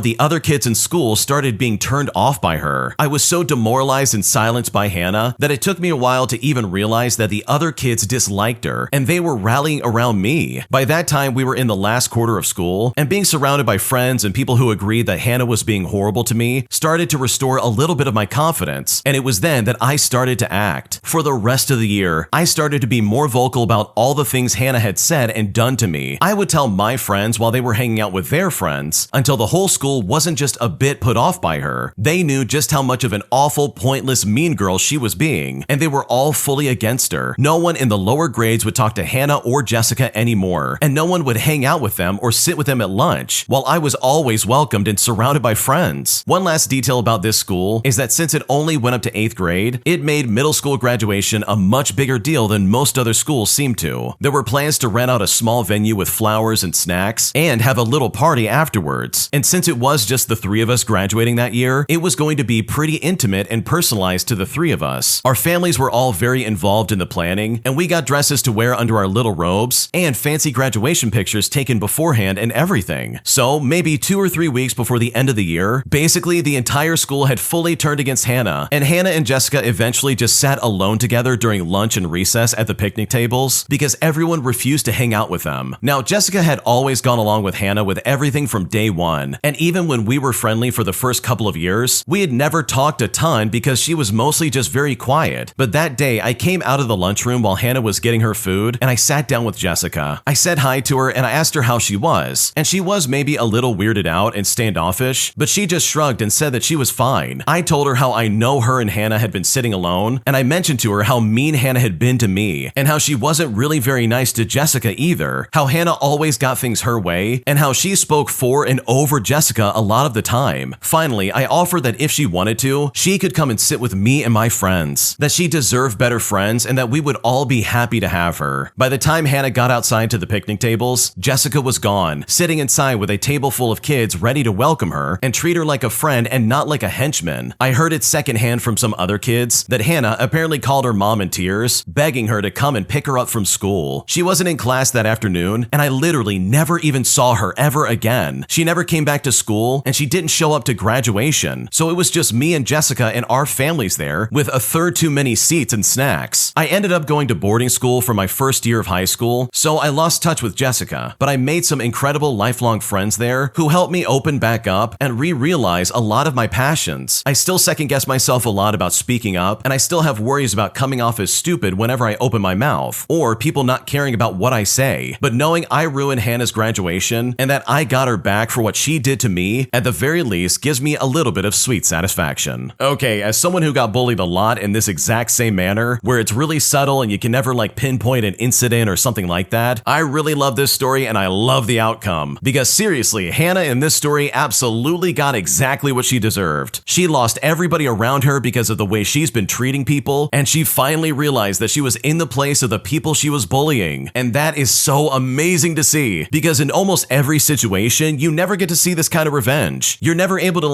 turn the dial the other way and turn this against the bully. It's usually the case where the bully gets away with it and nothing's ever done about it. And that, in my opinion, is so unbelievably unfair. Seriously, that really sucks, and I just can't stand when that happens. Because I don't know about you, but this can absolutely mess somebody up. And it also always happens in middle school. Seriously, what is with middle school? That age group, man, I'm telling you, people are so vicious at that age. So seriously, good for you for getting back at this bully, because the end result that she received, in my opinion, is exactly what she deserved, especially if she's going to be treating people in the way that she did. If you like Am I the Jerk, you're probably going to love Am I the Genius. Check it out, link down below in the description. Also, go to amithejerk.com/submit if you would like to submit your own stories. My entitled sister got really mad at our mother after she defended me from some creeps at a bank, because right now I'm incredibly frustrated with her and I seriously don't know what to do. Here's what happened. Okay, so this happened on a day I had to take my truck back to the mechanic because it was running like crap. My former best friend was with me, and we decided to take a walk because the lobby at the mechanic shop was full with no seats available. While out walking along the sidewalk, we ran into a guy that was wearing a hood and had a black eye, and he was begging me for a lighter while holding half a cigarette. I told him I don't smoke, but he wasn't convinced and just kept asking me. Then he asked if there was some place he could get a lighter or matches for free. I pointed and suggested some place random for him to go, and then I just kept walking. But the guy kept walking ahead of us and repeatedly pointed at me while talking as if he was having a conversation with someone who wasn't there. Then he disappeared behind a building somewhere. My friend and I then went into a discount department store, and then by chance we ran into my mother. So we helped her out with her groceries and she gave us a ride. But her next stop was the bank, so we just just waited in the car. I was looking at prices for car parts on my phone when suddenly there was a knock at my window. And when I looked up, it was the same guy from earlier. And this time he was accompanied by another guy who was sticking his head up against the driver's side window and asking for a ride. The guy was carrying an 18-pack of beer and saying that he'd give me 2 in exchange for a ride. But I was repeatedly telling him that it was not my car and not my decision. Now, I'm a fairly big guy, but I'm not super confrontational in situations like this. And I was just trying to get them to go away. Then suddenly, my mother appeared at the doors of the bank, yelling at them to get away from her car and to get away from her kids. The guy with the black eye started yelling at her, but she again told them to leave. But the guy was screaming at her like an angry 14-year-old, yelling that he didn't care. But my mother in turn repeatedly told him to shut up. All the while, the guy with a case of beer was trying to get the one with the black eye to stop it. And finally, after some time, they got him to start walking away. But he kept turning around to yell at my mother some more until he was finally across the street. The 2 guys disappeared behind some buildings and were eventually gone. I was so proud of my mother that day. She was 56 years old and she still went absolutely mama bear. But you know who wasn't happy about it? My sister, who looks for absolutely any excuse to blame our mother for anything. As soon as my sister found out, she started ranting about how our mother made a scene in public and was acting completely unhinged. I pointed out to my sister that if it had been her kids, she would have done the exact same thing. And while she denied this, I know it's true. My sister is no stranger to making scenes in public, especially when she's intoxicated, which was pretty much all the time. I mean, she's the one who's actually unhinged and has essentially lost all of her friends in the past 3 years because of it. In fact, she was so toxic, we had to evict her in late 2023. Anytime the incident where our mother scared off those creeps was even mentioned around my sister, she would go off and act like what our mother did was completely wrong, and she was wrong for even doing it in the first place. But not only is my sister a hypocrite, she was only doing that because it doesn't really matter what our mother does. She will find something negative about it, and then blow it out of proportion. She tried to make our mother the villain so she could lie to herself and think that she's not a bad person. But I've got news for you, sister. You are a bad person. A very bad person. The last time I saw my sister was a couple of weeks ago, and I kicked her off the property because she is not allowed to be here. She screamed at me for choosing our mother over her and said, "I hope she was worth it to you." And then she swore at me again as she drove off. But honestly, I'm still proud of my mother for the way she defended me because that situation was incredibly scary. Yeah, your sister is super weird. It sounds like she just doesn't like your mom for some dumb reason, and she's trying to find any reason possible to be like, "Oh yeah, look how bad of a person she is." And it's like, oh, okay, I get it. I see what's going on here. The sister is projecting her own weird insecurities onto the situation and trying to make the mom out to be a villain, when in reality, the sister is the bad person altogether. So yeah, I definitely believe the original poster when they say that their sister sucks, and I think you have a good mom who's willing to defend you in weird situations. Because honestly, what you dealt with that guy was really weird, and I would not want to deal with that in the slightest. Am I the jerk for taking an Uber home instead of sitting on a man's lap for over an hour and a half traveling back from the beach with friends? Because right now, my friend is calling me a massive jerk and that I ditched everybody instead of just going along with it. And at this point, I honestly don't know what to do. Here's what happened. So my best friend, who we will call Sarah, recently got a new boyfriend who we will call James, and she is over the moon into him. Sarah is also one of the very few people that I hang out with. She recently met James's friend group, a group of guys, and they invited her to go on a beach trip with them. Sarah begged me to go with them and kept insisting I join even when I declined the offer about 4 times. But eventually, I just agreed to go to get her off my back about being sad and alone. Now, I was told that I would have a ride. Sarah and I were the last to be picked up, and when they pulled up, there were 4 guys in a 5-passenger car. Well, I see this as my way out, and I say, oh, well, it looks like there isn't enough room for the both of us. You can go enjoy the beach with your boyfriend. I don't mind staying behind. Sarah tells me that it isn't a big deal if she sits on James's lap to make it work, and immediately I feel on edge. It turns out James was the one driving and said he wouldn't trust anybody else to drive his car. He told me that I would be the one sitting on someone's lap because there's no way he would let Sarah do that. But the thing is, I don't know these guys at all. I pull Sarah aside and I tell her that I'm not comfortable, thinking that she would help me out or something like that. Instead, she encourages me, saying that she thinks I would have fun and maybe even get a date. She is so into James and has been talking about this trip nonstop for over a week. So I decided to just do it to make her happy. 2 of the 3 guys offer up their laps, and I just picked the guy with the most legroom. We drive about 45 minutes from the nearest beach, so I really thought it wouldn't be too bad, except that I was told on the drive that we were actually going to a beach an hour and a half away instead. Well, my mood just became more and more sour. I never once relaxed, and eventually I find myself quietly fuming once my emotions set in. The boys that I'm squeezed into the back with just talk around me, physically leaning over me constantly and brushing brushing up against me. Once we get to the beach, we set up and I finally find a moment to relax. I eat a sandwich I packed and I read a book while Sarah and James are lovey-dovey and the guys mess around in the ocean. I was asked twice about why I only packed a sandwich for myself, and this was not said in a joking manner either. I mean, not once had I been asked to bring a single thing. When it came time to part where everyone was getting in the car, I just told James and Sarah that I had called an Uber to pick me up because I didn't want to sit on anyone's lap for an hour and a half. Sarah tried to argue, but my ride showed up and I just left. I then got a call from Sarah a few hours later. She called me a bad friend for ditching everybody. When I told her how the whole day was making me feel like crap, she told me I was being selfish and that I had been acting like a jerk all day. Now, I did not deserve that, but I am also pretty paranoid that I did something wrong. So truly, am I the jerk for taking an Uber home? Because right now I'm incredibly frustrated. No, you're not the jerk at all. Sarah sucks as a friend. I'm gonna say that outright because that is so unbelievably toxic. Like literally, she made you sit on a stranger's lap for an hour and a half. Are you kidding me right now? Like, I don't know about you, but that would make me incredibly uncomfortable, especially with everyone in the back just talking around me and brushing up against me. Like, I'm sorry, but that's really creepy and weird. And I can totally understand why you got in the car in the first place. Like, you're just trying to be a good friend and you're trying to make Sarah happy and be like, okay, it's not gonna be like that long, right? But for her to be like, oh yeah, we're going an hour and a half away, strap in. It's like, dude, are you kidding me right now? I'm sitting on a guy's lap that I don't even know. I don't want to be here. This is weird. Not to mention incredibly dangerous. Like, why would anybody advocate for you to sit on someone's lap like that and pressure you into that knowing that it's not safe? Like, what are we doing right now? And then for Sarah to come back and be like, you are so selfish. You're a bad friend. I can't believe you. You ditched all of us. And it's like, dude, no, I didn't ditch anybody. You literally put my life in danger to sit on someone's stupid lap saying, oh, you never know, you could get a date out of it. Like, seriously, Sarah's a moron. Like, are you kidding? So no, you're not the jerk. This is so weird of Sarah to ask of you. And the fact that she got offended over this and is somehow upset because you took a stand, like that, in my opinion, shows the real person that Sarah truly is. An entitled worker at a UPS store refuses to allow me to return my Amazon product while also claiming that it'll be $20 for a box, despite the fact that everybody told me it would be free. So I decide to maliciously comply by literally putting together a box with some box cutters and some painter's tape in such a way that would force this lady to repackage it and retape it in the way that she should have done in the first place. Here's what happened. Okay, so I ordered a faulty walking treadmill from Amazon that had a broken 3-prong plug. When I contacted Amazon, they told me I was past the return window and that I had to contact the manufacturer. Mind you, I was only 2 days past the return window, and I kindly asked to speak to a supervisor to see if a one-time exception could be made as I am a Prime customer. And doesn't Amazon pride itself on customer service? So after Amazon refused to return the item, I contacted the manufacturer. Well, they also gave me the runaround and did not want to replace it either. So I contacted Amazon again, and I explained the situation to them, and now magically, I'm offered a one-time exception, and they appreciate my business so much, and they are so thankful for me being a Prime customer. Now, Amazon told me to take it to any UPS store, and they would package and return it for me for free. This was also confirmed via telephone with UPS. Now, for those wondering, I opened this package in February soon after I opened it, and I just moved it and threw away all the boxes and everything after cleanup. I get to the UPS store, and I lug this 50-pound contraption to the front desk, and I hand them a return label. The lady immediately looks at me and tells me I need a box, but I politely explained to her that I was informed by both Amazon and UPS that the return packaging is free. The woman then tells me at least 5 times that no, it is not, and that I need a box. For reference, I'm a college student who has 31 cents to my name. She then tells me that the box is $20, but I just spent my last $30 on medication, so I do not have $20. And I was told by multiple people that this was free of charge. She then rudely and loudly tells me that I need a box and that this is the policy, completely embarrassing me in front of multiple customers. And it's like, okay, fine. You want a box? You're gonna get a box. A UPS driver then tells me he will borrow some tape from the store and a box cutter and will help me tape up some boxes to return it. Now at this point, he goes back into the store and asks for tape to help me, and the lady at the counter tells him no, which is honestly not that big of a surprise considering the lady at the front desk. So I go outside to the dumpster and proceed to tape up multiple boxes with the help of the kind UPS driver and get some painter's tape from a nearby Little Caesars and somehow get it into the box. And trust me when I say this, even though I got it in a box, or what you would call a box, they absolutely will have to repackage it and retape it because what I gave them was absolutely hilarious. Yeah, this is one of those scenarios where they absolutely are at fault, and that lady behind the front desk should be fired. Seriously, this is unacceptable, and I just can't believe that she's trying to be like, oh yeah, it's gonna be $20 for a box. It's like, no, it's not. Everybody said it's free. Sorry, sorry, but I'm not going to pay you $20 for something that's free. I quite literally cannot stand people who don't want to do their job and then somehow shift the burden of doing their job onto the customer. That is honestly so obnoxious, and I cannot stand that. Like, seriously, get a life and get another job if you hate it that much. But don't put that responsibility on my shoulders just because you're too lazy. And the Karen behind the desk in this story absolutely was just that. She was lazy and she didn't want to do what she needed to do. So yeah, I love this malicious compliance because now, whether she likes it or not, she's gonna have to repackage it and retape it whether she likes it or not. An entitled customer claims that I'm trying to poison his food after an honest mistake at the restaurant I work at. But as a result of his sudden outburst, all the tables around him decided to get some revenge and absolutely humiliate him in the process. Here's what happened. So I worked in a steak and seafood restaurant while I was in college. It was a great little place with a perfect schedule for students, no lunches, and closed on Sundays. Even better, the food was excellent, and the staff was one of the best in town. We were always busy, which made for a nice payday for the waiters. I had a good group of regulars and I did really well. Naturally, that doesn't mean that it was all roses and sunshine. While 99% of the customers were great and easy to take care of, there's always that 1% that seemed to spoil the bunch. Anyways, on the night in question, I had opened the restaurant, which meant I also got one of the best sections in the place. 5 tables, 3 4-tops, and 2 2-tops. My first table of the night is the primary focus of our story. They were an elderly couple. She was as sweet as my grandmother, so let's call her Grandma. And of course, we'll call the gentleman the grumpy old man of the story. And let me tell you, he was not in the best mood, but wasn't being rude as of yet. They ordered drinks from the bar, which is usually a good sign. When I returned with their drinks, they were ready to order their entrees, which is perfect. Easy peasy. A nice simple start to a weekend night. Now, I need to explain something about the restaurant real quick. The cook line is exposed to the restaurant, which is kind of cool. The prep area in the back has the dish station, the dry storage, the cooler, and the freezer, plus a small office for the owner and the chef. Tucked in a corner is a table about 32 inches square, where all food prep is done. Like I said, we're a steak and seafood restaurant. We are very proud that our fish is as fresh as you can get, and the cooks do an excellent job of preparing it. This little table is where all the steaks are cut. The desserts are mixed and prepped for baking or freezing in case of ice cream pies or something like that, as well as where the fish is scaled and portioned. Obviously, extreme care is taken to keep this area clean, but sometimes things happen, and that's about where our story begins. One of our more popular seafood entrees is the Bay of Scallops, small dishes of super rich goodness floating in drawn butter and appropriate seasoning. And yes, they are portioned and prepped on that small little table where the fish is scaled and portioned. I'm thinking you can guess where this is going. Yep, the angry old man ordered the scallops, and I made sure to inform him what an excellent choice he had made. I don't remember what Grandma ordered, but it's not really pertinent. I had delivered their food and was getting waters for the 2 new tables in my section when I heard this guy's voice all of a sudden. He called for me by saying, "Boy," which is kind of rude because I always introduce myself when I approach a table, and I'm 6'3", not exactly a boy, but whatever. I walk over and say, "Yes, sir, can I get you something?" The entitled customer says, "What the heck is this on my food?" He points at what appears to be a small piece of chewed plastic. On his plate next to the dish the scallops came in. I look at him and I say, "I am so sorry, sir. Let me take care of that and I'll get you a new order of scallops as quickly as I can." I took his plate over and I went to go get a new order, making sure to let the owner and the chef know exactly what happened. A quick discussion ensues, and naturally, the entitled customer meal is comped. I stop at the waiter station on the way back to my section to get waters for the 2 additional new tables in my section, dropping them off before going back to the entitled customer just to let him know that it would be a few minutes, as well as apologizing and letting him know that it was a fish scale and that with us being a seafood restaurant, serving fish as fresh as we can get it, sometimes things happen. I also let him know that his meal was taken care of. What followed was a diatribe, a lecture, a rant, a tirade that any politician would be proud of. This entitled customer accused me and the restaurant of trying to poison him. He threatened to contact the health department and sue us. He even questioned my intelligence and my capacity to do my job in the first place. And he wasn't doing it quietly. When I had the chance, I would apologize again and reassure him that it was an anomaly, that it wouldn't happen again, and that the owner of the restaurant was paying for his meal. I even threw in a piece of cheesecake on my own just to make him happy. One of the other servers brought over his new order of scallops, and I purposefully waited while he searched for anything suspicious suspicious in his meal. He finally let out a frustrated sigh and dismissed me with the wave of his hand. I was now seriously in the weeds and went to my 4 other tables, all of whom had just witnessed what I had been through, and got their drink orders and told them I'd be right back to take their food orders. Each in turn, they all told me not to worry about it. They completely understood. What happened next is proof that no matter what, there is hope for humanity. I drop off all the drinks and start with the first table to arrive. Pretty standard orders until I get to the last person, which is the guy that is getting the check. He says, "You know, I've heard that you have the best scallops in the state. I love scallops." And his delivery of saying that was getting a little over the top. He then continued by saying, "The only thing is, I like a little more body in my meals. Can you do me a favor and see if you can find any fish scales in the back and maybe add a few of them to my order? You know, make them a little more chewy." I looked at him with a subtle smile on my face, knowing that this entitled customer was hearing everything, and I responded by saying, "Yes, sir, I'll see what I can do." I went along to my second table, and again the last guy went to order. He said, "Hey, I heard that other guy order. Do you think I could get some of those scallops with some extra fish scales as well?" My smile was getting even bigger, and this repeated to my third table and to my fourth. All 4 tables ordered scallops and asked loudly for fish scales. It took everything I had not to burst out laughing. I made sure to stop by the entitled customer's table to check on him and grandma to see if they needed anything else. This time the grandma answered by saying, "Just 2 cups of coffee." I responded by saying, "Yes, ma'am, and I'll be sure to bring you your cheesecake too." I picked up their plates and glanced at the entitled old man, who somehow looked 6 inches shorter than he was when he first came in. He wouldn't even look at me. I turned in my new orders and told the owners what had happened. He didn't even try to not laugh, which makes sense since this is his restaurant. I took the entitled customer and grandma their coffee, as well as the cheesecake and their check. They managed to slip out while I was taking care of the rest of the section. When I picked up the check, the entitled old man actually left me enough cash for the bill and a $50 tip. And as a note, with the pricing at the restaurant at the time, the entitled customer's entree and coffee would have been less than $20. So as apologies go, I'll happily take the cash and this amazing story every single time. What a fantastic ending to this story. And it's really cool the way the other tables basically banded together and said, "No, you're not going to get treated like that." Because honestly, this customer was just being obnoxious. The fact that he was going to say, "Oh, I'm going to sue you. Oh, I'm going to call the health inspector," with the blatant assumption that, yeah, they're trying to food poison you, buddy. Like, what a joke. Get a grip. But I really do love that everybody else around that order stepped in and said, "You know what? Let's make this guy look like an idiot." So hopefully the next time this entitled customer goes into a restaurant, they're able to learn some kind of manners, because the way they acted was absolutely ridiculous. And it's so nice to see that they got put in their place. If you like Am I the Jerk, you're probably going to love Am I the Genius. Check it out, link down below in the description. Today I messed up by accidentally playing the Benny Hill song at another person's funeral, and now I feel like we've ruined our chances at getting to know our neighbors. Here's what happened. So my neighbor just passed away suddenly a few days ago. We weren't close with her. I mean, we just moved into this neighborhood a little less than a year ago, but she really liked our daughter and would always bring her coloring books, treats, and other sort of things from the place she would volunteer at, and she would occasionally give us tips about our garden, which was mostly just to get rid of our trees because the fruits would fall off into her entryway. We've met her daughter as well, and her daughter's kids and everything. The kids are in their 20s now, so somehow we were invited to this funeral, which was quite touching. We are one of 3 other young families that live here, whereas the other people have been living here since the 50s, so everyone knew her very well. We never really had the opportunity to meet the other people in the neighborhood for some reason, so it was nice to be able to do that, albeit for this weird setting. Either way, our daughter's at this stage in her life now where she's trying to be an independent toddler, and she refuses to listen and takes her own sweet time with things. I've tried all sorts of things to make the process smoother, but the one trick I like to use when time is tight is to play the Benny Hill theme music on my phone and say to her, "Can you get this task done before the song ends?" And it suddenly becomes fun and the task gets done in seconds. Now today, she was refusing to put her coat on, and it's in the negatives outside, so we were starting to run late to the funeral, and I resorted to the Benny Hill trick. It worked like a charm. We walk over to the church and got to the funeral just in time. It was all going smoothly until the casket was actually going into the ground. My daughter wanted me to hold her because she was cold and because she wanted to see what was happening, so I picked her up, but I think that movement triggered some accelerometer on my phone, and somehow, you guessed it, I managed to hit play with my thigh through my pocket. pockets, which I'm honestly still trying to figure out. Either way, I don't know how this happened, but suddenly in this quiet, somber moment, the Benny Hill song starts blasting from my pockets at full blast. As we watch the casket being lowered into the ground, all my neighbors just look at me scathing and shaking their heads in disgust. I'm trying to get my phone out of my pocket, but under the layers and my frozen fingers and my daughter now being upset that I put her on the ground, a meltdown was occurring and I just couldn't get to it fast enough. So it honestly did take a while. I feel so awful about ruining that moment for her family, but now I also don't think the neighbors like us very much anymore. So now we honestly don't know what to do, and we really feel like we messed up big time. I wouldn't be so hard on yourself, to be completely honest. I mean, everybody there is super old, so of course they're gonna be unhappy about the smallest detail going wrong, but like seriously, it was a mistake. It wasn't something you did intentionally, and if anything, your phone just kind of went off. Like that happens sometimes. Sure, the timing is really weird, and the song itself is kind of funny, but seriously, it was an accident. It's not like you went to that funeral and decided, okay, here's my chance. I'm gonna ruin this funeral for everybody involved. No, you got a kid in your arms, you're trying to get your phone, it was all just an honest mistake. So I would not beat yourself up over this. It was not something you did on purpose, and trust me, it seriously could have been a lot worse than the Benny Hill music. My boyfriend that I've been dating doesn't seem to understand my emotions, and doesn't seem to understand where I'm coming from most of the time, and I'm honestly not sure what to do. So my boyfriend of 3 months is very good at what he does. He fixes very complex logical engineering problems for a company like NASA. He works in a big city 6 hours away at the moment, all the way up until December for a job. He is sweet to me by buying me presents, visiting me unexpectedly, taking notice of everything I say, and putting in the effort. But I'm doubting if he is kind, because if it doesn't make any sense to him, he won't do it, period. To be fair, we are very stubborn people, and our country is notorious for it. But still, sometimes it makes me wonder. We have had many discussions, and I admire his perspective and knowledge, but he often forgets it isn't about being right, but to bond with me and grow closer to each other while considering each other's feelings. This discussion was about the concept of being smart, such as, is it smart if you're in school, or if you're fact smart, or smart in the sense of putting in your skills to be happy, and always try to see a positive in a negative situation, stuff like that. In our country, you're smart if you went to university, and in contrast, if you did trades, you're dumb. It's really that simple. Now for context, he went to university and I did trades. I am doing university now, but I still get a lot of age comments on a regular basis. He thinks that being smart is fact-based, and your ability to learn quickly, just like in university. This is what makes you a smart person. But I strongly disagree, but I also see this might be the ultimate argument where we differ on a core base. He needs logic in life to feel good, where I need to feel understood about my feelings to feel good. I was called dumb my entire life and have had many very difficult trauma situations, whereas he had a perfect family according to the standards of our country. He never lost someone or had to fight for anything emotionally in his life, so he has a very different view on life when compared to me. It makes me feel very distant from him because he can't see this and he can't think about what I need for a second instead of just pushing his logic on me. I get this is who he is, but I believe a person can grow more understanding in this social skill. It's not like he doesn't see it, and he tries like he did with other small things that I pointed out, especially when it comes to our relationship. He admitted he finds empathy difficult. When he was younger, he was diagnosed with Asperger's, but I don't want to judge based off of just that. He had grown a lot since then, and I'm his first girlfriend, so I want to help him understand me, but I don't know how to without coming over as manipulative or dominant. So things are really tricky, and I honestly don't know what to do. It really does not seem like your boyfriend is very logical. It sounds like a lot of his feelings really do dictate what he does, and the fact that he's ignoring how you feel and kind of pushing that to the side, in my opinion, is just really rude, and I think he really needs to work on that. I mean, if he is diagnosed with Asperger's, then maybe he needs just a few more hints when it comes to what is and is not appropriate to say, as well as social cues that you really do rely on, and stuff that you would really want to articulate to him. So hopefully this works out for you, because it definitely sounds like a rocky start to the relationship, but hopefully eventually you can see eye to eye and have some kind of stability between the two of you. My boyfriend lied to me about something involving his ex, and when I tried to confront him about it, he deleted the evidence and tried to gaslight me into believing that none of it was true, and I'm honestly so heartbroken, and I seriously don't know what to do. Here's what happened. Yesterday, my boyfriend by the name of Jake, that's not his real name, as well as myself, ended up having a conversation about how he still talks to his ex on a semi-regular basis. basis. I told him I didn't really care, but that I felt misled because previously he claimed they would do that every now and then. I took that as every few months, but lately I've noticed it's been more like every week or so for the last month or two. Now, I thought that would be that until he brought up that she had asked him to hang out again. I questioned what Jake's response to that was, and he originally claimed that he told her neither of us would be comfortable with it. But based off of what her reaction was, that didn't add up. Throughout the whole thing, I just had this nagging feeling that I didn't know the whole story. So to keep it short, eventually Jake's story began to unravel. At one point, he offered to show me the messages to ease my mind. When he thought I was distracted, he then deleted the incriminating message in question. I called him out and he initially denied it, even going as far as to try and gaslight me by saying, "It doesn't matter what I say, you won't believe me, you don't trust me." He wound up changing his story and keeping up the lie several times before he finally admitted that he told her he would be fine with hanging out, but knew that I wouldn't be, even though he said that he didn't want to hang out with her at all and never brought it up with me because he knew it wouldn't happen. Jake's rationale was that he didn't want to argue with her, so he said sure, and that he didn't want to upset me, thus the lying. This has been a problem since we started dating a year ago. Jake has trouble setting boundaries and trouble saying no when he should. I would have been more than understanding if he had just been open with me from the beginning, but instead he chose to lie. He chose to hide things, as well as gaslight me in addition to catering to his ex's feelings. I am not sure where to go from here and how to move on from this. I don't want to leave him. Our relationship is great aside from a few occurrences like this, and I love him very much. He has since apologized and said he'll do anything he can to make it up to me and understands that what he did was wrong, but I can't pretend it didn't make me lose some trust in him. What should I do? It sounds like Jake is a massive coward. Right when he's cornered and you basically have him exactly where you want him, not in a malicious way, but to try and uncover the truth, he not only deletes the evidence, but he also gaslights you and makes it seem like, oh, no matter what I show you, it will never be enough. Like your boyfriend is straight up lying to you. He only said that he wants to hang out with his ex so he can try and play both sides of the field, in my opinion. He wants to have something entertained with his ex-girlfriend while also keeping you happy and in the dark. And if you notice, it's only when you try to open up Pandora's box that he got aggressive and decided to start lying and decided to start trying to deceive you. And that's not fair for you in the slightest. I mean, if you catch him talking to his ex, he's gonna lie and say it was nothing because he doesn't want you to be upset. And he probably most likely does this to other people in his life. He most likely, in my opinion, just says whatever he needs to say to try and make sure the people around him are happy. So I really think this is really messed up. This is not okay with the way he's acting. And if I was in your shoes, I would feel like my trust was completely broken in him. And clearly I just can't trust him because he's just gonna try and destroy the evidence. Like, that is super sketchy in my opinion. So hopefully with whatever you do, it all works out because your boyfriend is being super shady and you deserve way better than this in a relationship. My cousin doesn't seem to listen, that a friend of mine is not a good person and she really should not be around him, but she isn't listening and I honestly don't know what to do. So for a little backstory, my cousin has been living with my family for the past year. She and her brother grew up in an awful household, and as a result, they were taken and placed into foster care in September 2021. My aunt and uncle were awful to them and only got caught when my brother told his teacher. We barely saw them since they lived across the US from us and had no idea they were even in foster care until the agency called my dad. My parents were awarded custody of them, and it's been a difficult time for them to adjust to their new life, but they are finally beginning to settle in. My cousin instantly became best friends with my sister, who's the same age as her, and she is even beginning to feel comfortable hanging out with me. A couple of weeks ago, she told me she has been texting my friend, and they have been starting to hang out. I say the word friend, but he is more of that person of the group that the friends tolerate, but is not actually a part of the group. He is not a good person. He is loud, rude to everyone, and just a nasty person in general. He has an extremely short temper, and if anyone from my class ends up in jail, it is most likely going to be him. We only put up with him because he is my best friend's twin brother. They are completely different people though. His brother has been spoiled rotten and gets handed down everything, while my best friend barely gets noticed by their parents, so it's not shocking to see their differences. Despite his numerous shortcomings, he is great at manipulation and sweet-talking people into getting what he wants. He met my cousin at a school dance last semester and has been texting her non-stop. My cousin is very naive and told told my sister and I that she is really interested in him. My sister finds my friend disgusting and gave her 20 reasons why she would not be talking to him, but she brushed her off. My best friend and I told her all the reasons I mentioned above, but she told us that we do not know him like she does. I have grown up with the guy. I know exactly how he treats people. I let it go for a while, but a moment last week alerted me. She came home almost in tears, and my sister walked into my room and told me that my friend had yelled at her after school because she was not responding to his messages. I already don't like the idea of a senior talking to a sophomore, but this was the last straw. The next day, I told him to stay away from her, but he responded by telling me to stay out of his business and to have my cousin stop communicating with him. I told my cousin my concerns, but she doesn't understand why I am so concerned. I talked to my mom about it, but she hasn't been able to get through to her either. She says it's just a phase, and she will get over him when he graduates in May. I don't know what to do. She has been taken advantage of her whole life by terrible people, and I am afraid she is going to be seriously hurt by this guy or someone similar in the future. What should I do? I think the best thing you can do is just be there for her. Obviously, you can't make her stop talking to this guy, but you also don't have to stand by idly while she basically ruins her life by dealing with this guy. From what you've described, he sounds absolutely awful, and I don't blame you for trying to protect your cousin. Unfortunately though, sometimes people have to learn the hard way that their decisions to be around certain types of people really will result in some bad consequences. And that's not your fault. That literally is not your fault in the slightest. And if anything, it will be a hard lesson for her to learn if she seriously doesn't learn to listen to you. But hopefully for the sake of your cousin, she wakes up and sees exactly what this guy is. Because from the sounds of it, he is absolutely a jerk, and she would be so much better off being friends with literally anyone else. My entitled boss forces his employees to work while they have COVID-19. And even though I tried to warn him several times, he still decided to shift the blame on the people getting sick and claiming that we were all getting sick just to prove a point. So me and the rest of the office decided to get petty, and we reported him to the state, resulting in several fines and many surprise inspections. Here's what happened. So I'm paralegal in a large metropolitan city in the United States, and at the time of the height of the COVID-19 pandemic, I worked for a decently sized personal injury firm. Despite having the largest caseload and the laziest and most toxic attorney in the firm, our boss decided that I would be the COVID captain, meaning I had to have every employee, higher-ups, and boss included fill out a COVID questionnaire every morning when they came in, as well as take their temperatures. Everyone complained and moaned about how strict I was enforcing the rules, but for a few months we did well with keeping our office COVID-free. When the holidays were approaching, I advised my boss and the other managing attorneys in a meeting that because everyone was going home to see their families over the holidays, we should have everyone work from home for the first 10 days of the new year, just to try and prevent the high possibility as well as the high probability that there might be some kind of outbreak. My boss smirked and said he didn't even see a reason to, as even if someone was COVID positive, they can just work from home and the rest of the office can still come in. I pointed out that while that would be ideal, if one of the attorneys came in while positive and sat in their office, all the other attorneys, including himself, would be exposed because all the offices were on the same wall, meaning the air vents in those offices all shared the same airflow. The boss shrugged me off, and I followed up by putting it in an email, and one by one, everyone took their days off to visit their families over the holidays. In the new year, less than 2 days back into the office, one of the attorneys came in sniffling and attempting not to cough. They had a low-grade fever, so I alerted the managing attorney and texted our boss emphasizing that he needed to be sent home immediately. Both of them told me to just have him stay in his office and announce when he had to leave that office, whether going to the bathroom, taking a lunch, going to the copy machine, whatever it might be. And this was all so that the staff in the main area could put on their masks. Throughout the day, the attorney's symptoms are increasingly getting worse. I texted the boss again, stating that he needs to be sent home. The boss finally arrives, looks at the attorney and says, "You're all right, right? You don't need to go home. It's just a cough, right?" He had been torturing this attorney for months prior, so we all knew that the sick attorney's response would be, "Of course, it's just a sniffle. I can work." The next day, the attorney reaches out and says his symptoms are worse and his COVID test came back positive. So only now does the boss let him work from home. The day after that, the attorney in the office next to him messages that he woke up with symptoms and is working from home out of caution. Eventually, one by one, all the attorneys who have offices on the same wall with the same air vents all report having symptoms and testing positive. positive. By the beginning of the following week, 75% of the office is working from home, with symptoms either positive or waiting for results, including myself. We had to shut the office down for 3 weeks because there weren't enough people to run the office even on bare bones, as everyone got sick pretty much all at the same time. When I became sick, my boss actually wrote in our group chat, "Of course you have symptoms. You probably wish this would happen to you, just to prove your stupid point." We had been absolutely destroying ourselves for this man, and that message was the last straw that broke the camel's back. A month after everyone returned, the boss was furious and irate that he received several anonymous complaints from the state. We did them gradually to lengthen the process, and as a result, he received several fines and surprise inspections for months just to make sure he was following the rules and in compliance with the pandemic restrictions. We didn't get him shut down for good, but after that, every time someone tested positive for COVID, he automatically assigned the entire office to work from home for at least 2 weeks, as well as providing several negative COVID results just to prove that you're not sick. And I honestly could not be happier that karma came his way and absolutely put him in his place. What an awful boss. That guy seriously put the entire office at risk simply because he was too stupid to start sending people home. I mean, this guy could have gotten people seriously hurt. That's not okay in my book. So honestly, those fines and all the problems that came his way were 100% deserved, because if you're gonna put people's lives in danger, then you absolutely deserve all kinds of karma to come your way. If you like Am I the Jerk, you're probably going to love Am I the Genius. Check it out, link down below in the description. 2 boys asked me to the winter dance, and I picked the wrong one. And as a result, I think I ruined a good friendship that I clearly didn't see right in front of me. Here's what happened. I was asked to my school's winter formal last year by 2 guys, and I made a huge mistake. The first boy to ask me has a massive crush on me. He confessed his feelings to me back in 8th grade, but I did not feel the same way, but we still remained friends. We became close our sophomore year after being assigned to a project together. I honestly consider him one of the few people that I trust. I admit that I have not been the greatest friend at times, but I will still go to him for advice, but sometimes will block him out when he comes to me. I have asked him for advice with boys, which cannot feel good for him, but he has never once made me feel like I do not matter to him. He is very nice and cares about the people around him. A lot of my friends find him cute, but I've never seen that side of him until lately. The second boy has been the boy I have had a crush on since my freshman year. He is also a nice guy, but has a superiority complex because he is on the football team and was named to the all-league high school football team last year. I find him incredibly cute, and he has shown signs of feelings for me. Because I'm on the cheerleading squad, we have interacted a lot, and he always asked to be paired up with me for school events. We had a talking stage last year, but I found out he was talking to another girl at the time, so I broke it off, but I have trouble getting over him. They asked me to the dance on the same day, and I did my friend unbelievably dirty. He brought me to a hidden spot on our campus during our lunch break and showed me a sign with an inside joke that we have between the two of us, which asked me to the dance. I was touched, but instead of saying yes, I told him I'm not sure if I was going to the dance, and I had to think about it. I asked him to give me some time, and he respected my wishes. I honestly felt bad, because I would have had a good time with him, but I did not say yes for some reason. The second boy asked me to the dance after I finished practice, and I said yes without hesitation. All he had to do was ask me and handed me a single rose. I was not expecting a grand gesture, but my friend put in effort and dressed nicer than usual, and I said yes to a guy in sweatpants and a rose he admitted that he took from a nearby Trader Joe's. Now, when my friend found out, he was justifiably annoyed, but said he was not mad and would let it go. I could tell that I hurt his feelings, but I said yes to the second boy, and I could not back out at the last minute. He went to the dance alone and had a good time, while I had a terrible night. My date and I had nothing in common and refused to dance with me because he did not want to look weird in front of his friends. My friend slow danced with a girl while I sat next to a guy on his phone watching a Golden State Warriors game. I deserved it, to be honest. After the dance, I kept talking to the boy, hoping to make things work, but he was not showing much interest in hanging out with me, especially when compared to my interest in him. I started talking to my friend less since I was occupied with the other boy, and I felt us drifting apart, so I planned a day where we would hang out and catch up. I invited him over to my house, where we painted and talked, and had a great time together. I found myself touching his arm a lot, and noticed that his hair looked nice, and I kept stealing glances at him when he was not looking. We started watching a movie, but 20 20 minutes later, the boy started texting me, and I kept asking my friend to rewind every time I responded. He did it a couple of times, but eventually got tired and stopped doing it. The boy was annoyed with me, so I asked my friend for help, so he gave me a piece of advice, but I didn't like it, so I didn't listen to him. That was the last straw for him. He paused the movie and asked me to put my phone down. He asked me if I cared about him, and if I have been using him for all these years. I was confused, and he said he felt like I always go to him for help, but never allow him to come to me for any kind of help. I said I did care about him, so he asked me to name one thing I appreciated about him, but I froze up and started stuttering. I had 100 things going through my head, but nothing came out. He looked at me with no emotion and said that he has wasted too much time in a friendship that was one-sided and that he was done. He expressed that he has been in love with me for years, but I never felt the same, and that he was dumb for thinking that I will eventually see him the way he sees me. He enjoys being my friend and said I am one of the few people he cares about, but he needed some time to process his emotions. The rejection I gave him from the dance hurt him a lot, and me texting this other boy while hanging out with him was his limit. He asked me to leave him alone for a while and ended up leaving my house, and I have not talked to him in over 2 weeks now. Today, I saw what looked like him flirting with a girl, and it honestly broke me. I got home after school and I started crying because I miss him and was jealous that he was giving another girl the same attention he gave me. I messed up so bad. He showed me nothing but kindness and friendship for years, and I took it for granted. He was right when he said I did not appreciate him. I need to show him that I do care about him, and I want to continue being friends with him, but I am not sure how to tell him, and I honestly don't know what to do. Honestly, I'm gonna be blunt right now. You are not a good friend. He seriously deserves so much better than you, and it might be better for him if you just let him be. It sounds like he needs time to get over you. You have literally strung him along for years. I really just don't think you care about him in the slightest. He was just someone on the side to give you attention. And while no, you're not obligated to like him, because that's not how this works, but to constantly go to him for advice and for some kind of support with boy problems is only gonna hurt him over and over again. So in my opinion, I think it's time to move on, because this guy deserves a lot better than the way you've treated him, and I think it's time for him to find somebody who actually does care about him. I feel like my relationship is falling apart, and despite my attempts to try and make it better, it all just seems to slowly still unravel, and at this point, I don't know what to do. So for the first 5 years, everything was nice, almost perfect, I would say. We didn't have any issues in the relationship, but last year, we had a lot of fights over small things. What changed in the last year is that we moved and stayed together in another city, and since then, after a while, things started to fall apart. Almost every week, we fought over something small, like she didn't wash the dishes after she ate, or she threw her things all over the apartment, stuff like that. I'm the type of guy who likes for things to be put away into their place, and I also like the house to be cleaned. I always do all the work and cleaning around the house as well, including also paying for everything, including rent, bills, and food. And I started to feel like she doesn't want to put any effort into that. I had a talk with her about the things I don't like, and requested if we can do those things together. Everything was fine after the talk, but only for a time. Then she started getting messy again. I never thought to break up with her for those reasons, even if those things did bother me a lot, because I love her too much. But lastly, I started to feel used, and then also 2 major things happened that changed my mind and made me not feel attracted to her anymore. A feeling like I can now judge things clearly and not be influenced by my emotions. The first thing she did that broke my heart, as well as my trust, is that a friend of mine told me something about her best friend, and I asked her if she can promise me that she can keep a secret about her best friend. She said yes, and I told her what was going on. Then the other day, she told the secret to her best friend. Even though the secret was not a big deal, the fact that she broke her promise really made me think twice. I have never felt betrayed like that. In conclusion, I learned to not tell her anything, since I just don't feel like I can trust her completely. The second thing is that we always go out with our friends. I go out with my friends and she goes out with hers, and we also go out together as a group. And one night, I went with my boys to the club, where she was with her best friend. We partied and had some drinks, but after a while, I didn't see her anymore, and I called her, and she told me she was in a taxi, and she was going home with her best friend. I got mad, because I felt like I was non-existent. Why didn't she at least say goodbye, or at least tell me that she's going home? Then the next day, she was like nothing happened, but I refused to even talk to her since then. Now we're even staying in different rooms. She didn't even apologize or anything. Even my friends asked me why she left without saying anything. Since she is spending more time with her best friend friend, I started to feel like I'm not her priority anymore. Her best friend got divorced this year, and since then, she always calls my girlfriend to go out with her, as well as to go to clubs with her. She is also telling her that she doesn't need a man anymore, but she goes out with different guys and all this other BS like that. Also, I feel like she doesn't care about what I say anymore, and whenever we have a fight, she never says sorry, and she just stops talking to me, and I have to say sorry to make things okay again, even if it's her own fault. I feel like she's more secretive now and likes to hide things. One day, I even saw a message from her best friend that said, as a joke, that they should go out sometime with two other guys who just so happen to be brothers, and I didn't laugh, even if I'm 90% sure she never cheated. She makes decisions like I don't exist in her life. I ask her to wait for me to do something together because I also have to do that, but she did it without me, like she just doesn't even care anymore. When it comes to small things, she proceeds like this all the time. Now, I don't have a problem with her going out with her friend, but her behavior overall is honestly starting to bother me, and I really don't know what to do. I can understand why you feel like there's some kind of frustration going on. It sounds like you're slowly drifting apart, and you're trying to figure out what is happening in your relationship. So I think maybe talking to her and figuring out exactly what's happening would probably help both of you see eye to eye, because it really would be a shame for your relationship to fall apart like this, especially after 5 years of being together. So hopefully for the both of you, things work out, because what's going on right now definitely seems frustrating, and for the sake of your relationship, I really hope things get straightened out. Today, I messed up by getting my car stuck in the snow, and as a result, I had my phone stolen as well as my money in the process, and it was honestly just a miserable experience. Here's what happened. So as the title states, I messed up by upsetting the goddess of karma, and she decided to seek her revenge by smiting me repeatedly for the entire evening. There is no one single action that led to my afternoon of mess-ups. It was more like an accumulation of errors that I seem to have a knack for. To begin my story, it all starts one cold, sleeting day in the dreary northern Midwest. My boyfriend asked me if I can go and pick him up some windshield parts for a snowmobile. Sure thing, I say, and why not? He's been kind of grouchy with me lately, so it's an easy way for me to get on his good side. I ask him, where's this store at? And that's when I realize, oh no, it's a marketplace deal. Okay, not super excited, but okay, I'll do it. He sends me the address, and of course, it's out in the sticks. Freaking great. Just what I wanted to do. Meet random people in the boonies. I think I've seen this documentary before. I convince myself to go anyways, and I leave work an hour early because I sure don't want to be looking for someone's house in the country, also in the dark. It's not that far away, but a good 45-minute drive. So I'm driving along, and my phone is routing me along through a nice ride in the countryside. Except it's not a nice ride. Anyone that lives up here knows that yesterday it warmed up and it started to rain. Then the rain turned into sleet. Then the sleet froze the ground. And that's where the story really goes downhill. So I'm driving down this back road, and I go and turn the steering wheel for a turn. Well, karma says, turning that steering wheel? Huh, that's only a suggestion. And off the road into some snow I go. Now, I was driving slowly, but obviously not slow enough, and I didn't go down into a ditch or anything like that. So that's my first mess up. I try and back up, and my car just laughs at me. Awesome. Now I have to get out and check and see if I messed up something on the car. And fortunately, I had not. Just stuck on some ice and some snow. So I think to myself, okay, like a good Midwestern girl, I've got some of this traction stuff that's supposed to give you traction on ice, which is no big deal. Well, just a life pro tip, the stuff I have must have been kitty litter, and it did absolutely nothing. I may as well have just been using dirt, and that's my second mess up, buying a useless product. After messing around with the kitty litter and the stuck car, I was about to throw in the towel and call for help. Luckily, some people stopped to help. I should have trusted my instincts, stranger danger and stuff like that, but I was also in a predicament. They come up to my car and were a little scruffy, but came across very nice. After talking with them for a few minutes and explaining my situation, they tried to help push my car out, but it didn't work. Then they suggested to let one of them try and rock my car, and I'll help push. Okay, why not? Not going anywhere anyways. One of the guys gets in the car, and me and the other guy then tried to help push my car out of the snow, and that doesn't work either. After trying that for 5 to 10 minutes, we give up. It's terrible out. The sleet is melting on my clothes, and I'm getting cold and damp. They tell me good luck, but they have to go. But I'm not worried. I'll call someone to tow me out. They leave, and I just get back in my car. So here's the third mess up. The guy in my car stole my phone and my money for the windshield. I suppose I asked for it leaving them out, but I mean, come on. How on earth am I going to call someone now, and I sure hope my screen was locked. Phones have good security, right? So I sit and I feel sorry for myself for about 15 minutes, but mostly just to warm up. At this point, I'm feeling pretty beaten down, but it's borderline full dark and starting to get colder. I grab my extra sweater from the back and decide to start working to find a place to make a call. Don't ask me what the thought process was there, but I had to do something, right? Well, the good part is karma must have had enough fun smiting me for the day, because about 5 minutes up the road was a snowmobile trail crossing, and I ran into a group at just the right time. Why they were out in this terrible weather, I don't know, but you know what? I don't ask for those details. They were super nice. They gave me a ride to my car and pulled and pushed my poor, stupid car out to freedom. It took them like 2 minutes. I then thanked my rescuers profusely, and we all went on our ways. But despite all that, I returned home in utter defeat. So now it looks like I'm gonna have to get a new phone. That is absolutely awful. I can't imagine being stuck in that kind of vulnerable situation, only to have somebody rob me blind right in front of me, basically. Like they literally went into your car and said, okay, I'm gonna take this and this and this, and then leave this lady completely stranded. Have fun. Like that is some seriously crazy behavior. And it's also super creepy. You would think that people coming out to your car in the middle of the night, in the middle of a snowstorm, would be at least willing to help you out and not try and rob you blind. And what is with your boyfriend? Why would he make you go out by yourself in the middle of nowhere, in the dark, in a snowstorm? Like what an absolute jerk. But at least you were able to get out of there for the most part unscathed. And hopefully next time nothing like this happens to you again, because that was just unfair in general, and I think you've got enough bad karma to last you for quite a while. An entitled Karen tries to steal my tablet, claiming that she deserved it so she could give it to her kid. And when I said no, she had the audacity to get the police involved just to try and claim that the tablet was hers. But I wasn't having it, so I ended up putting her right in her place. Here's what happened. So I'm a 33-year-old male, and I'm an ELA teacher based in China for the last 3.5 years. First, a little bit of information before I get to the story. There is a bit of a pay gap between foreign and Chinese teachers. It's also a well-known fact, but only the most opportunistic ones like to capitalize on it from time to time, if you're not careful. It can be anything from charging more at stands to, on the rarest of rare occasions, guilting them into complying. Trust me, it has happened, and those select few are not apologetic about it in the slightest. Now onto the story. It was the Chinese New Year, and I was on the train to a city to visit a friend. I had my very expensive tablet out, and I was watching some Final Fantasy VII Advent Children, when suddenly I felt something nudging against me. I looked down to see a kid, maybe an elementary school kid, trying to look at the movie. So I turned off my Bluetooth, and I turned the tablet on to him, so that he can watch. It sounds weird, but being a teacher here, you kind of get used to it. Anyways, he was really immersed, and though I couldn't understand him, I could tell that he was enjoying it a lot. He was trying to talk to me, but his English was not very good, and my Chinese was worse, so he opted for saying things like, I like this, or this is really cool, and things like that. Very basic English. He was a sweet kid, and he got to watch the whole thing before our stop. He even said the city name once we arrived. He waved goodbye and ran back to his mom, and I began to pack up my things to get off. Then it suddenly happened. A woman approached me with the kid, and in perfect English, demanded my tablet. She literally looked at me and said, "Give me your tablet." I thought I was in the Twilight Zone, and I wanted to ensure I had heard her correctly. I said to her, "Excuse me?" She said, "Give me your tablet. I wanted my son to have it." I refused with a simple no, and she said those magical words that I had begun to really hate hearing around this part of the world. She said to me, "But you're a foreigner. You could just buy another one." Now, a couple of things to keep in mind. For one, I don't know if the kid really wanted my tablet or not, and frankly, I didn't care. And two, I come from a family that has taught me to never let anyone make you feel less than others. If someone tries to take my dignity, it's not going to end well for that person. And no, I don't actually have to fight to get my point across. So that's when I decided to stop being nice, as I put this entitled Karen in her place after she seriously tried to take my tablet. I said to her, "No, I can't just buy another one. I had to save up my money to buy this. You can do the same." She then looked at me and said, "No, you can give yours and stop being selfish." So I again countered and said, "Or you can stop being an entitled Karen and buy one yourself." It was my first time seeing a shocked Pikachu face in real life, and to add salt to the wound, I said to her, "Get lost." She did go away, only to then come back with the police. Now this is something that I should have seen coming, but I didn't because I was focused on getting off the train. Lucky for me, he also spoke English, and he seemed really fluent. fluent. He was also really polite and obviously not in the mood for any of it. He looks at me and says, "Sir, this woman says you stole her tablet." I then saw this entitled Karen behind him with a triumphant smirk across her face. I let out a sigh. I had already wasted enough time on this nonsense. So I did what I always did when I wanted to get my point across in the quickest way possible. I turned cold. In fact, my students refer to it as me turning into the ice teacher. I looked at the police officer and I said, "I'll make a deal with you. I'm going to use my fingerprint to unlock this tablet. If it doesn't work, she can have it. If it does work, then things are going to escalate from here." And when I say things are going to escalate, I'm not talking verbally, if you know what I mean. That woman's Pikachu face came back so fast that the officer even had a shocked look on his face. He asked me if I was serious, and I said, "Definitely." I guess the woman saw my face and tries to backpedal, but I wasn't going to let her go until I made the point. When she tried to leave, I said, "Oh, where are you going? I thought this was yours." The woman looked at the police officer for help, but as I said, he was not in the mood. She said something in Chinese to the man, only for the man to give a short reply. I guess he wasn't going to entertain this and make sure things didn't escalate from there. I then look at this lady square in the face and I say to her, "How dare you? You had the nerve to try and take something that's mine because I'm a foreigner. You're disgusting. You should be ashamed of yourself." The woman had a mixture of fear, shock, and anger on her face. When I finally asked, "Is this your tablet?" When this entitled Karen said no, I leaned my head forward and barked at her, "What was that?" She finally said that the tablet was mine before taking her kid and leaving. The kid did wave goodbye to me despite his entitled Karen of a mother's objections, and I smiled and waved back. After that exchange, the officer just laughed and wished me a happy Chinese New Year. I told my friends about this and honestly, we all had a really good laugh about it. What an absolutely crazy story. I cannot imagine being on the train in another country, mind you, and not only running into an international Karen, but an entitled Karen who was trying to steal your property. And the fact that she tried to imply that he could just buy another one is really gross in my opinion. Some of these tablets are super expensive, like they are not cheap in the slightest. So for her to try and make some kind of wild accusation just to try and take that tablet for herself is seriously just wrong. I mean, what was she seriously thinking? Did she really think this guy was gonna just hand it over, all because she brought over a police officer? Like, that is honestly so ridiculous and so incredibly petty. But thankfully, this guy was not taking this sitting down, and his ability to turn into the ice teacher really came in handy, because this entitled Karen got put in her place in a beautiful fashion. And honestly, if anyone deserved it, this lady absolutely did. If you like Am I the Jerk, you're probably going to love Am I the Genius. Check it out, link down below in the description. My girlfriend has health issues that make me worry about what kind of future we can have together, and at this point, I honestly don't know what to do. My girlfriend has chronic and degenerative health issues that have me worried about what kind of future we can have together. We were together for about a year, separated for a year, and have recently gotten back together. She is brilliant and funny, always pushing me to be more than a homebody and try new things, which I really like. I just get lazy when left to my own devices. We always have fun together, even if we're just grocery shopping or cleaning one of our apartments. But my girlfriend's health condition has made some big changes since the first year we were together. Previously, her bones would break easily and was frequently in some kind of cast, as well as catching things like the cold or flu very often. But now she uses crutches when she leaves her home and struggles to go up and down stairs. She is in pain every day just from going about her daily activities. She is brave and smiling and works so hard despite all of this and never complains. I admire her and I care for her so much, and I don't mind helping her with doors and carrying things for her, but this much change in 2 years has me worried about what the future will look like. What will daily life look like in another 2 years? What about 10? How much longer will she be able to work? Will I have to drive her to work every day? Help her out of bed? Will we never get to travel like I've always wanted to? Will all the housework and care for both of our pets fall on me? Will she leave me as a widow at 40 or 50? I'm afraid that I may find myself as my partner's caretaker much sooner than anyone else imagines. We have talked a lot about the future, but we have never talked about this part of it. I know that these worries are holding me back from committing fully to the future that we have talked about, but I have no idea how to open the topic and express these worries without sounding like a jerk or coming off like I'm saying something wrong or saying something that's not good enough about her. I already have a hard enough time expressing when small things bother me, and I feel like this huge thing is unapproachable. What should I do? I think in my opinion, opinion, if I was in your shoes, I would want to first understand what it is I'm getting into. Like, am I getting into a situation where I might not feel comfortable having to take care of my girlfriend in such an extensive way? If you are comfortable with that, then this relationship won't be a problem. But if you're having doubts like this, and this might be the beginning of the end for the relationship you want to have, then maybe this relationship isn't the best thing for you, and your partner might deserve someone a little bit more accommodating towards her illnesses. And I'm sure this might be on her mind as well. She probably doesn't want to be some kind of burden for you in the slightest, but I think talking about this and expressing those concerns might be for the best for both of you, because I'm sure she definitely doesn't want to feel like a burden, and I'm also sure the last thing you want to do is resent her for having these illnesses that I'm sure she most definitely does not want to deal with in her life either. So with whatever you decide to do, if you do decide to have a conversation with her, hopefully it all goes well, because it sounds like you two really do love each other, and it really would be a shame for this to tear you apart. My mother-in-law bought me and my husband a hotel for a few days near where she lives while practically demanding that we come and visit her. And now things are getting tricky and I honestly don't know what to do. So my husband and I live a 9-hour drive away from my mother-in-law, and we don't have any kids. For Christmas, without checking with us first, she bought us a hotel from Tuesday until Thursday during a random week in the summer. She told us it was a trip for us lovebirds to do whatever we wanted. Okay, sure, Janet. I started a new job last summer and I don't have paid vacation for a year. I also have to have someone else watch our 2 dogs while we're away. We are also responsible for paying for our flights as well. So it is a big hit financially for a vacation that we honestly didn't even want in the first place. Anyways, my husband and I were doing some planning for what we are wanting to do. I have family in their area and my husband has other family there as well. My mother-in-law finds out and tells us we need to spend the whole trip with her and only her. We were planning on spending all Wednesday with her, but then she goes into a guilt trip about how we never see her anymore. For the record, we saw her last summer and at Christmas. Anyways, she wants to spend Wednesday and Thursday with us and is now saying the trip was for her to spend time with us. Yeah, no kidding, lady. But we fly in Tuesday night and fly out Friday morning, which are the only flights available, which means I won't be able to see my family unless I extend our trip, which is going to be expensive. I got 10 text messages at midnight last night lecturing me about why we need to focus on her for the trip. She has surgery, not while we're there, but later in the summer for her shoulder injury, and she doesn't get time off besides this, which is kind of ironic because guess what? Neither do I. She also can't travel, as well as a myriad of other reasons why we need to come along. Her tone was rude, and she's never talked to me like that ever before. Today, she told my husband that she wants to sell her house so that she can contribute to a down payment on a home we're saving for. We said we don't want to talk about that until after the summer. How do we put an end to the generosity that is actually leveraged to control our behavior? Is there a way to gently shut this down? She doesn't listen and isn't interested in our opinions or our perspectives and doesn't respect our boundaries. So I'm honestly at a loss and I seriously don't know what to do. So it really does sound like your mother-in-law is kind of obnoxious. Like, you definitely put it best. She doesn't respect boundaries, and it sounds like she basically wants to have control over your new home. Like, think about it. If she helps with a down payment, that will be more than enough leverage for her to be like, oh, okay, I'm gonna move in now. I mean, she lives 9 hours away, and it sounds like nobody visits her. So this might be her one little trick up her sleeve to try and move into the house with you two. And the fact that you don't have kids together probably makes this opportunity even sweeter for your mother-in-law. So seriously, I would not allow her to do that, and I would not accept that type of generosity for a second, because honestly, from my perspective, it really seems like she has ulterior motives. Also, when it comes to the trip up there, in my opinion, you can absolutely thank her for getting the hotel for you and your husband. I would just be incredibly grateful and sing her praises left and right, but not for a second does she get to dictate what you can and can't do. That is not going to happen in my opinion. If I was in your shoes, I would tell her straight up, okay, on Wednesday, we're visiting you, but because we're in the area, the other days we're doing other things. I'm really sorry that you feel like we're not spending time with you, but this is the best we can do in this moment. And unfortunately, there's not much she can do about that otherwise. She can complain and guilt trip you left and right, but at the end of the day, this is also your trip. You're spending the money on flights, so you have absolutely priority over the people you choose to go and see. So hopefully this all works out for you, because your mother-in-law really does sound obnoxious, and hopefully you don't fall for her trick and allow her to pay for your new home. I love my girlfriend, but I feel like I need to break up because of my insecurities, and I honestly don't know what to do. Okay, to start things off, I want to say that I'm not hideous, but I am a bit on the chubbier side, and I carry a sort sort of nerdy, clumsy look in general. I work in IT, and I make a decent salary, and have average social skills, I would say. My girlfriend, on the other hand, is the most beautiful woman I've ever seen. She is very conventionally attractive. She is also currently doing her PhD, has her own business on the side, and is just the life of any room she enters. We met online through a gaming community, and for the first year of talking, I did not even know what she looked like, and I did not care. I fell for her personality and intelligence. When I met her in real life, it was like an explosion. Like, oh my god, I love her so much. Now, I'm not very experienced when it comes to relationships, and I did not know it was even possible to love another person that much. Her looks or my insecurities did not matter, because everything was just amazing, and I couldn't care less about what anyone else was thinking or doing. Also, I would love her even if she looked like a bag of trash. I knew she was perfect the way she was before I saw anything. That was 1.5 years ago, and I can no longer handle it. Our relationship itself is going very well, and she has moved to where I live, and that's from the country of Norway down to Spain. I, however, am starting to slip into what I'm pretty sure is a depression, connected to my body image and my confidence. In the beginning of our relationship, some friends would make jokes about me and her, saying stuff like, "She probably thinks you are rich or something. You need to tell her soon that you are not." Back then, it did not matter to me that much. However, I feel like it's only gotten worse. The other day, we were visiting my family, and my mother made a joke about children. My brother then said, in Spanish, just so my girlfriend wouldn't understand, that my girlfriend would be crazy to have children with someone as ugly as me. It was a joke, but it really affected me negatively. Whenever we are out, guys always come up to her. She always tells them to get lost and tells them she has a boyfriend and is not interested or whatever. But I feel very self-conscious knowing that everyone in a restaurant or bar looks at my girlfriend thinking to themselves, "Oh man, what a beautiful woman. Why is she with him?" I have always had issues with my looks, and people were quite mean to me in school about it. She also has more money than me and is generally just more social and fun and incredibly smart. So I feel like I compete against the whole world while having nothing to offer. I also feel weird about talking to my girlfriend about it because she has a lot of issues and problems herself, and I want her to see me as strong and able, and right now I feel pathetic. However, after the last time a guy approached her and asked her for her number, I brought this up with my girlfriend, telling her how awful it makes me feel, and she assured me that she loves me. She always pretends to not even know what I am talking about when I say that she is out of my league and that people laugh, and that I should focus on what she is doing, choosing me and being with me, rather than what other people are doing, which is outside of both mine and her control. She is right. I know that. And to be fair, she has never acted in a way that made me think I can't trust her. She is very affectionate and never looks at other people in that way, or even entertains flirting. But it has gotten to the point now where I get a full-blown panic attack whenever we go out to a restaurant. I know everyone there is going to look at her and then look at me with disgust and confusion, and I honestly just can't face it. I am now thinking if I was an idiot thinking that this relationship was ever going to work. I feel like the only way I can move forward is to remove myself from this situation, but I don't know how I am supposed to live without her. I talked to a friend, and he is basically advising me to break up with her and go to therapy until I am ready for a relationship again, or else I would become controlling and awful just like her ex. That thought scares me more than anything. What should I do? First off, I think your friend is a complete idiot. The fact that he wants you to dump your girlfriend and go to therapy, which first off, therapy wouldn't be a bad idea, is absolutely ridiculous. I 100% don't think you should dump your girlfriend. Your girlfriend is not pretending. She is genuinely only wanting to be with you. She turns down everybody who tries to come her way, and she only likes you. Your friend is stupid and toxic. Do not break up with her. She loves you and she wants to be with you. And I think you need to start believing your girlfriend. It really does not matter what the world says or does. What matters is what the two of you do. If I was in your shoes, I would not throw away this amazing situation and this amazing girlfriend that clearly has chosen you. Because personally, if anything, I would get rid of that friend who's telling you to break up with your girlfriend. That is genuinely awful advice, and I really think leaving your girlfriend would only cause you more trouble than good. My entitled mother is impossible to deal with, and she is constantly so negative and always frustrated whenever anyone has a differing opinion. Let me preface this by saying that even though I love my mother, I don't like her. We have very different views, and anytime I bring up anything that isn't her view, she likes to start a debate or an argument, and then gets mad when I get upset when she puts me down from my point of view. She thinks of herself as this very high and brilliant person, and that only her opinion and similar opinions should be law. But anyways, this is about how I more than likely should have gone to the hospital last night. I'm a 22-year-old female, and I got home at dark last night after hanging out with some friends. I still live with my parents at the moment. When I was getting ready for bed, I noticed that my nasal spray ran out that I use for my allergies, so I opted to use one of my other sibling sprays that wasn't my go-to brand. I have never used this brand, but oh my god, it sprayed so hard into my nostril. At first, I thought that it just hurt because it sprayed so hard, but after laying down for a bit, I started to notice that not only my nose hurt, but also my throat and mouth. It started hurting to breathe, so I woke my dad up, who gave me a Benadryl. I sat up for about 40 minutes and let him go back to sleep, since he's older and needed to get up to go to his part-time job. I decided I didn't want to wake him up again, and I went to get my entitled mother because I started to get concerned that it wasn't really helping. When she woke up, she was a bit annoyed at first, which is understandable, but as soon as she realized that I needed some help, she insisted I take some more Benadryl. I asked her, I know it's a little bit easier to breathe, but shouldn't I go to the hospital now? My mother answered, no, just take some Benadryl. You'll be fine after it kicks in. I didn't know what else to do really, and I didn't feel like arguing with her because I had work the next day, so I took 2 more like she said. And let me tell you, it didn't take long to knock me out because I'm on the smaller side. But now that I'm awake, my throat and my mouth are still itchy. I don't know what to do now. I don't know if I should call the doctor or if I should go someplace to get checked out. So I'm honestly at a loss and I really don't know what to do. I definitely know what you're talking about when you say that your mom is incredibly stubborn and she doesn't like it when people have different opinions than her. That really is obnoxious and that's super difficult to deal with. But when it comes to your throat and mouth being itchy, I think your parents should just be lucky that you woke up in the first place. That is not something you want to mess around with, because I'm pretty sure it sounds like you had some kind of allergic reaction to the new nose spray that you were not used to. So I think to be on the safe side, I would probably go to the doctor. Like, it would not be a bad idea to go and get yourself checked out, just in the off chance that you might actually be allergic to that. And if you are allergic to that in some kind of way, then I think you should be thanking your lucky stars, because this seriously could have been so much worse. An entitled recruiter from the military insults me constantly after I tell him that I'm not going to join the Marines, no matter what he says. And just when I finally have him off my back, things escalate in a way that I honestly never expected. Here's what happened. I'll start off first with some background. I attended a public high school in the United States for context for less than a school year to finish off my basic education. Before that, I was homeschooled and lived in a car, basically on the beach with my mom. I was put in foster care for a lot of reasons, so it was a lot of changes for me all at once. Now, the last time I was in an actual school setting was when I was 12 years old, so it was all very, very new to me. So I had never been approached by a military recruiter before, or even dealt with one in the process. So Sergeant Stupid, that's what I'll call him, came to my English class to try and brainwash the kiddos and make them think that the US military is fantastic. You get to travel the world, you get financial independence, and tons of benefits. He was spewing this BS that I wasn't really listening to, but that I found fascinating because I had never witnessed such a spectacle before. Sometime during this speech, we had to fill out a form. I remember answering honestly. I believe I had said that I don't have any interest in joining any faction of the military, but I did leave my real number when they asked for it, thinking that it would never actually be called. I don't recall detailing my life plans or anything on the form. I don't exactly recall leaving my number, but since he called my number afterwards, I'm guessing I did in fact put it on the form. I was respectful during the lecture, but never had expressed any interest in joining the military because I don't agree with a lot of what the US military does, especially when it comes to abroad. I got a call from Sergeant Stupid after I graduated, and I told him flat out that I was not interested in joining the military, believing that he wouldn't call me again. He had said something about keeping my options open to the military, but I thought that was the last of it. I didn't think to block his number because I really didn't think that this would become an issue, but I was absolutely wrong, as this blew way out of proportion and things escalated in a way that I honestly never expected. So one day, about a week later or so, my boyfriend and I are just having a nice day out at our local Chinatown, looking at all the things they had on sale, and that's when I get the call. I had no idea who it was from, whether it was from Sergeant Stupid or one of his contacts, so out of not knowing, I picked it up. He starts drilling me about what I'm doing after high school, and I flat out tell him that I'm looking for a non-military job to help me get on my feet. At the time, I just moved in with my boyfriend, boyfriend. Sergeant Stupid then starts to ask more questions, wanting to know exactly what that would be. I tell him that, oh, I don't know, maybe Starbucks or something like that. And at the time, I was just trying to get any job, just as most teenagers would who have no work experience. Sergeant Stupid then goes to an A-level rant that starts with asking me if I really want to waste my life working at Starbucks. And I said to him, I don't know, probably not. Of course the answer is no, but what do you honestly expect out of an 18-year-old girl who is currently being yelled at by a 30-year-old man on her phone? Yes, a first job is a logical lifelong career choice, unless you join the military. So that's when he gets super aggressive, asking me where I want to be in 5 years. And I end up telling him that I don't really know for sure. He's getting all kinds of antsy because I'm not telling him my life plans. And he's explaining how the military can essentially set a plan for my life. This goes on and on. My boyfriend is there the entire time and was entertained by all of this. I told him I have no interest in joining the military, repeatedly at that, and that I'm not interested in the fact that they can pay for my college. I blatantly said I'm not joining the military no matter what. So that's when this man tells me how I'm wasting my life for not joining the military at the age of 18, and how I'm now setting myself up for failure, and that working at Starbucks is going to be my entire life. And then he angrily hangs up the phone, not without his last quip, stating that I'm wasting an opportunity. My boyfriend and I laughed about it afterwards. We called him a loser, and we talked about how much of a deranged idiot he was on the phone, all while we were just eating Chinese candy. I mean, honestly, military recruiters are something else. They've also tried to recruit me while I was at work before, but no one has been as rude or as belligerent as that one guy from when I turned 18. That is super obnoxious. It sounds like the recruiter on the other line clearly was not getting what he wanted, so he had to resort to basically insulting this person, all because he couldn't win the conversation, calling them a loser and how you're gonna waste your life at Starbucks. Like, come on, she's 18 years old, and Starbucks is not a bad job if it's your first job. Like, it seriously could have been a lot worse. So good for the original poster for standing their ground, because if you really want someone to join the military, treating them like garbage and basically insulting their life plans when they're barely an adult is absolutely not going to get you anywhere. If you like Am I the Jerk, you're probably going to love Am I the Genius. Check it out, link down below in the description. My husband keeps making inappropriate comments about my weight, and it's honestly bothering me and I don't know what to do. So I consider myself a pretty healthy person. I eat a lot of whole foods and make my husband and I a salad for lunch almost every day. I'm not the skinniest, but I'm comfortable with my body. I'm 5'4" and I weigh about 145 pounds. I go to yoga class multiple times a week, so even though I'm not super slim, I am toned and I can hold various difficult yoga poses. My husband joined a workout group a year ago, and they lift weights about 6 times a week, intermittent fast, and restrict their diets. He's lost a lot of weight and gained a lot of muscle. He looks great, and I'm proud of him. However, I feel like he uses this as some kind of pass to make comments on my body and eating habits. For instance, I have a Solo cup filled with my favorite childhood candy that my sister brought from Mexico. I was on my second piece of candy when he walked in and noticed all the wrappers. He called me out by saying, "Do you really think you want to be that kind of person that eats 2 pieces of candy a day?" I got upset, and he later said that this is the way his workout buddies speak to one another for motivation. A couple of weeks ago, we were walking around a store and I was wearing a crop top. My crop top lifted a few times and I adjusted it. He told me I looked like Winnie the Pooh and that he was embarrassed to be out in public with me. I got very emotional about this, and we had a long conversation where he was very apologetic and promised to never say something like that ever again. 10 days ago, we went on a 5-mile walk with my cousin and sister. I was wearing a sports bra. He tried to joke with my cousin and sister about how the sports bra made me look like Winnie the Pooh. Again, going back to that. It was so awkward. So we had another discussion about how hurt I feel when he makes comments on my body. He was again very apologetic and promised not to do it again. That same day, we were talking about weight gain and pregnancy with my family. I commented that it's healthy and expected for women to gain weight while pregnant. He then said that he thinks women should try to lose weight while pregnant and gain some muscle. He didn't tell me that I should try to lose weight while pregnant, but that women in general should try to lose weight. When I confronted him about this, he said, "I wasn't talking about you, but I'm a woman that's trying to get pregnant. In fact, we have been trying to get pregnant for 6 months, and it's just not happening," which has been another stressor in our relationship. I even tested negative for pregnancy today. I feel devastated, and he feels pretty sad too. He made a joke about infertility, and I instantly felt targeted, even though he said the joke was about how either one of us could be having some issues, not just me. I said that I have been feeling very stressed out with our attempts for pregnancy, and I feel out of it. I commented that I feel like I've been stress eating and gaining weight. He basically told me that I have been gaining weight and that I do look visibly larger. When I got upset, he said, "I didn't know you wanted me to lie to you." I told him that I wanted him to comfort me and that I don't think that my body has visible changes. Right now, I'm just in my bedroom processing all of this. I've had really bad body weight issues in the past. I don't know my exact weight right now, simply because I stopped weighing myself. He is aware of my battle with body image and weight, which makes his comments more hurtful to me than ever. Right now, I think I weigh about 145, and I wear a size 5 in pants. And even though I weigh about 145, I'm toned from yoga practice, and my weight is evenly distributed. I'm still gluten-free and dairy limited for health reasons, but I allow myself to eat all the whole food groups. I still limit my added sugar intake, and I think I'm an attractive person. I know this is not a real measurement, but I get compliments pretty frequently on my body. My sister's friend jokes around about how when she gets her gastric bypass, she hopes she looks as good as me. I know she was joking, but it made me feel really good. I also know that weight and body image aren't everything, and that there's more to people and life than looks. But his comments are still weighing on me, and it makes me wonder if he finds me unattractive. When I asked him about that, he swears he finds me incredibly attractive. I feel like I've worked really hard to build up my confidence, and I'm not sure how to deal with the comments that he's making. How do I address these comments and get past these hurtful remarks that my husband keeps making? What should I do? I have to say, the way your husband is acting is incredibly childish. I mean, he's treating you like some kind of gym bro instead of like his spouse. Like, that is incredibly toxic altogether. From what you've described, he sounds incredibly vain and incredibly mean. I mean, what is with that guy? You simply don't say that to your spouse. Like, that's inappropriate. I mean, this guy was criticizing pregnant women, stating that they should try to lose weight while they're pregnant. I mean, does this guy even know what he's talking about? Like, seriously, this guy is super toxic. So hopefully some kind of conversation can break through to this guy, because if I was in your shoes, there's no way I would be tolerating this, because I can see how these comments would be hurtful, and you honestly deserve so much better than that. My wife is extremely negative about almost everything in our life, and despite my best efforts of literally doing everything possible to try and break through to my wife, she still simply refuses to change her ways, and I honestly am at a loss and I don't know what to do. So my wife is extremely negative and is constantly criticizing everything and everyone, including me and our 2 kids. We've been married for 15 years, and this has been her behavior since the beginning, but it's only in recent years that I've really seen it and gotten increasingly intolerant of it. Both of her siblings are this way too, and they definitely learned it from their mother. I asked her today what she would like to do for Valentine's Day, and she started immediately by criticizing me for all the things I always do on Valentine's Day that she simply doesn't like, even though a lot of it was blatant mischaracterization. Frustrated, I kept asking her to tell me what she wants to do, not what she doesn't want to do. She then says that I'm just controlling her, but I maintain that I'm asking for an answer that's positive rather than negative. There are infinite ways to get it wrong, but very few ways to get it right. So telling me what she doesn't want isn't terribly informative or helpful. Plus, the criticism doesn't exactly inspire romance. Now, she is like this in all other arenas of life. She cannot maintain good long-term relationships with anyone because eventually they do something that she doesn't like, and then she begins the process of criticism and talks herself into believing that they aren't worthy of having a relationship with her. And then, as a result, she lets the relationship fall apart. After 5 years of marriage, we've been through a lot, and it's been much worse than necessary because of her constant negativity. The strength of our marriage has been filled with tension in recent years as it is, and from my perspective, it's almost entirely due to her constant criticism. I've told her how anyone can point out a flaw or something to criticize about anyone or anything, and that doing so unnecessarily simply degrades the quality of relationships as well as the quality of interactions with anybody. But she won't hear it. In her mind, she is always entitled to criticize, and that if I don't like it, it's because I'm just too immature to hear her out. She is extremely dismissive of my feelings. We've both been to therapy and marriage counseling in years past, which helped us work through a lot of these issues. But in my mind, this is the last great hurdle of our marriage. It has caused me, and especially the kids, a tremendous amount of undue grief to deal with her constant criticism and resulting emotional outbursts. I know that if she were to see this point, it would only fuel the fire rather than cause any amount of self-reflection. I'm open to more counseling, but she is not, and says that she knows better than the therapist at this point. So now I'm kind of at a loss and I honestly don't know what to do. This situation really does sound quite awful. I mean, imagine trying to be in that kind of situation and hold any kind of positivity in your life. It literally just would not work. I just could not see that happening, especially when your wife is acting so negative all the time. And it's over such small things at that. Like, she is literally complaining about all the things that she doesn't want to do on Valentine's Day instead of just communicating like, hey, this is what I want to do. Like, she's looking for these negative instances just to try and find some kind of fault. And that's really not fair for you or anybody else involved. So I can completely understand where you're coming from and where your frustration is really rooted. It sounds like you've done almost everything you possibly can to try and get through to your wife, who's honestly being incredibly nasty and overly negative. Like, what is going on here? In fact, the original poster even went on to say that they seriously have done their best and they've tried everything they possibly can to try and get through to their wife. So hopefully there's some kind of solution that both of you can come to that would bring both of you the most happiness in your life, especially for your kids. I can't imagine how much stress they must be under when their mom starts acting like this and treating her husband as well as her kids like this. Because honestly, with all things considered, none of you deserve to be treated that way. My female neighbor is very clearly trying to hook up with me while my wife is away on work. And it's honestly made everything incredibly awkward and I seriously don't know what to do. So my wife is out of town for a few weeks. Our relationship is incredibly healthy and we are very happy. So I can confidently say that it is great. A few days after my wife leaves, I'm taking a smoke break outside of my apartment complex and I'm suddenly approached by a woman. She asks if I live in the building and I say yeah, and she said she's seen me around and was wondering who I was. We've been there less than a year and she said that she just moved in and she was asking how I like the place. I immediately mentioned that my wife and I moved in about a year ago. It turns out she came from the same city that we just moved from and she works in the same industry as us. Throughout the entirety of our conversation, I keep mentioning my wife simply because she is my world. That's when this lady asks if my wife is inside and I respond by saying no, she's actually out of town for a little bit. This lady then comments that she's never actually seen my wife around or even ever seen her with me. She then asks what she looks like, so I show her a photo and she responds by saying that she's pretty. Eventually, the neighbor asked for some help with the work that we both do in our field, and I said sure, she can message me for advice and we can exchange numbers, which honestly was a big mistake. I then tell her that I need to call my wife, so I'm heading back in, and as we're saying goodbyes, she offhand asks me if I know any single people in the area and if I could help her out in meeting someone. But I just look at her and I tell her no, and I honestly thought that was incredibly weird. Now, flirting has always gone over my head. Even my wife took several tries to get my attention when we were courting, and it was after I got back inside, I realized that I just gave my number to a woman who was very clearly flirting with me. So when my wife called me, I told her the entire story. She laughed uncontrollably because she knows I'm a dummy and that I wouldn't do anything. She said it seemed harmless, and I've told her that I'm married, so she'll probably just back off. Plus, my wife and I get flirted with all the time. We are an attractive couple, so it's common for us to get flirted with, despite the wedding rings that are clearly on our fingers. But neither of us would ever do anything to betray the other one's trust. So it's now been about a week, and my neighbor keeps messaging me at night, asking me what I'm doing, talking about how she misses being at home and all this other stuff, asking me how my girlfriend is doing. Yeah, you heard that right. Not my wife, but my girlfriend. But I either don't respond at all, or I've just messaged like a single line to try and keep things short. I've responded by saying that she should get out of the neighborhood and try and meet some people for work, and that she should try networking with other people, stuff like that. Never setting anything up with me, always saying I'm on the phone with my wife, even if I'm not, and keeping it strictly business. The other night, she was really spamming me with messages, again asking me how my girlfriend was, which I just completely ignored. And then eventually, she asked me if I had time to talk tonight, and before she had a chance to call, because absolutely I expected her to try and call me, I told her no. I said I'm waiting for my wife to call me, and she responds by saying, right, your woman comes first, and I have just ignored her since then. My wife called that night, and I told her how this is getting out of hand, while also asking if I'm crazy or if she really is trying to get with me. My wife agreed that this is exactly what she is trying to do. I'm a tall, good-looking guy in shape, and I'm currently sitting at home alone with my wife out of town. My wife said she's trying to get into our bed while she is away. I told her that isn't happening, and I'm going to straight up block this neighbor, and we agreed that this wasn't harmless. Now it's awkward because this isn't a big complex, and I know I will run into her eventually. She doesn't know what apartment I'm in, thank goodness, and I'm going to block her number, and I honestly don't know how I'm going to handle it if I do end up bumping into her, because she seems incredibly clingy, and she doesn't seem to care about any kind of boundaries. She knows that I'm married. All I do is talk about my wife. I've dismissed anything she asked of me that is personal, and honestly, I plan on keeping that way. So it honestly begs the question. It was a mistake to give her my number, and I'm aware of that, but now how do I handle this situation? What should I do? This really is a funny situation. You were trying to be nice outside your apartment, and then suddenly you have some other woman's number, and she's messaging you as if you're her boyfriend. And this is all while she's blatantly ignoring the fact that you have a wife, and that you are absolutely not interested in this lady. So I completely agree with you and your wife that this lady is clearly trying to hook up with you, and that the way she's acting is incredibly inappropriate. If I was in your shoes and I ran into this lady, I would be straight up blunt with her, and I would say, you know what, I don't like the way you're texting me, and I find it incredibly inappropriate, so I blocked you. So please stop communicating with me and leave me alone. And of course, she's gonna try and have some kind of rebuttal or something along those lines, but you honestly do not have to entertain that ever again. You're both adults, and she should know better than to try and break up your marriage, which would eventually lead you exactly to that conclusion. And I think you need to reframe this for a little bit, because this is not you being ignorant to the obvious situation going on, but instead, this is her absolutely ignoring boundaries, as well as social cues that are obviously right in front of her face. So if I were you, I would tell her straight up, no, I'm not interested. I have a loving wife at home, and honestly, nothing's gonna compromise that. And then you can just leave it at that. I mean, seriously, what's the worst that could happen? She comes knocking on your door demanding to have you start texting her again? That's honestly ridiculous, and there's no reason for you to even entertain that in the slightest. I also think maybe next time, if this ever does happen again, just in case, it would probably serve you really well to learn how to say no. Being too nice gets you in these kind of situations. And yes, you should be nice to those around you, but when it's at your expense or your spouse's expense, that's when your inability to say no is going to cause some serious problems. So hopefully this works out for you, because this lady seriously has nefarious intentions, and if I were you, I would just block her and move on with your life. An entitled boss refuses to allow my husband to take any time off when I'm giving birth to our child. So as a result, we decide to get malicious, and instead of taking time off during the pregnancy, my husband decides to take an entire month off out of spite. And despite his boss's best efforts to try and get him to go back to work, not only does my husband take off the entire month, but as a result, this boss ends up getting fired. Here's what happened. So for some better context, at the time, my husband worked overnights at one of the largest supermarket operators in North America. I was about 6 months pregnant at the time, and the store he worked in had a change in who the store manager was. And when I went shopping, I used either a wheelchair or a scooter with a card on it due to a disability that makes it difficult for me to walk around under normal circumstances. So originally, we had felt pretty lucky that between all the pregnancy tests that I had done to confirm that yes, I am in fact pregnant, as well as the ultrasound and the latest due date that we had all been given, basically fell in the first week of September. So my husband had planned to use one of his weeks of vacation that week, and then use his paternity leave after that week, so he would be able to be there while I was in the hospital, in recovery, and for the first few days of our baby's life. His boss seemed genuinely confused by the request. The manager in question was 22 years old, he was single, and called his truck his baby, so he very clearly did not understand where we were coming from. But he did end up saying something along the lines of, hey man, it's your vacation, you should use it how you want to. Then about a week later, I came home from one of my doctor appointments, finding a message on our answering machine saying, unfortunately, I have to deny your request for vacation, as well as a paternity leave in September, as someone with more seniority has put in for those days off as well. I hope this doesn't cause problems between you and your wife. Now, when I heard this, I burst into tears on the spot, but my husband said he'd go talk to the person who requested those days off, explain that he asked for that time off because it's when the baby is due, and see if he could offer them something to give him those days off instead. Unfortunately, it was one of his coworkers who was going to have major surgery and needed that time off to recover, so he couldn't ask him to trade vacation weeks for us. So to try and work around this, my husband put in for time off for the second week off in September, and even that was denied. He then tries for the third week and it's denied again, but this time his boss tells him that he won't be able to use any of his vacation time until October due to his position vacation and who has time off. And that's when our malicious compliance comes into play. We realized that because this boss was new, he probably didn't realize that my husband had been saving all his vacation days, PTO and paternity leave. When we added up all the time, it amounted to 3 weeks of time off. And if we worked it to start around when his days were off, he would be able to be home with the baby from October 1st until November 9th. His coworkers on the night crew and several of his friends on the morning crew felt that he had been seriously shafted by the new boss, so they all got in on this plan. We waited until the boss's day off, and that's when my husband put in the schedule for the time off that he was requesting, which was approved by the scheduling manager and the night crew manager. This was in July, so the only thing left to do was wait. Our baby was born in the early hours of the morning, about 2 days before our earliest due date, after 29 hours of stage 2 and stage 3 labor. I ended up having an induction due to the fact that I had been in early stage labor since the beginning of August, and it simply wasn't progressing. When my husband called the night shift manager to say that I was going to the hospital to give birth, he told my husband to call in if he was going to miss any more days of work, and they would make sure it got covered. It wasn't PTO, but it was considered an excused absence. After I came home from the hospital, my mom started staying overnight with us temporarily to help out with preparing meals, taking care of the dog, as well as household chores. Also, I could focus on taking care of myself and the baby. That first month home was pretty rough, so I was relieved when October rolled around, and I finally had his help 24/7, and my mom was able to take a break. So first up was the 3 days of paternity leave. On the morning of the 5th day of this 40-day long vacation, the boss woke me up at 6 a.m. wanting to talk to my husband. I told him he was feeding the baby and asked him why he was calling. He said he was checking in to see why my husband made no phone call and did not show up the night before. And I said to him sarcastically, "Oh no, that's terrible. I'll go get him right away." I put the phone on speaker so my husband can talk to his boss while he's feeding the baby, while also ensuring that I could hear everything. The boss very smugly informed my husband that his paternity leave was over, and since he didn't come in the night before, he would be written up for a no call and no show. My husband said, "Yes, I know my paternity leave is over, but my first week vacation started last night." The boss sounded confused. He said,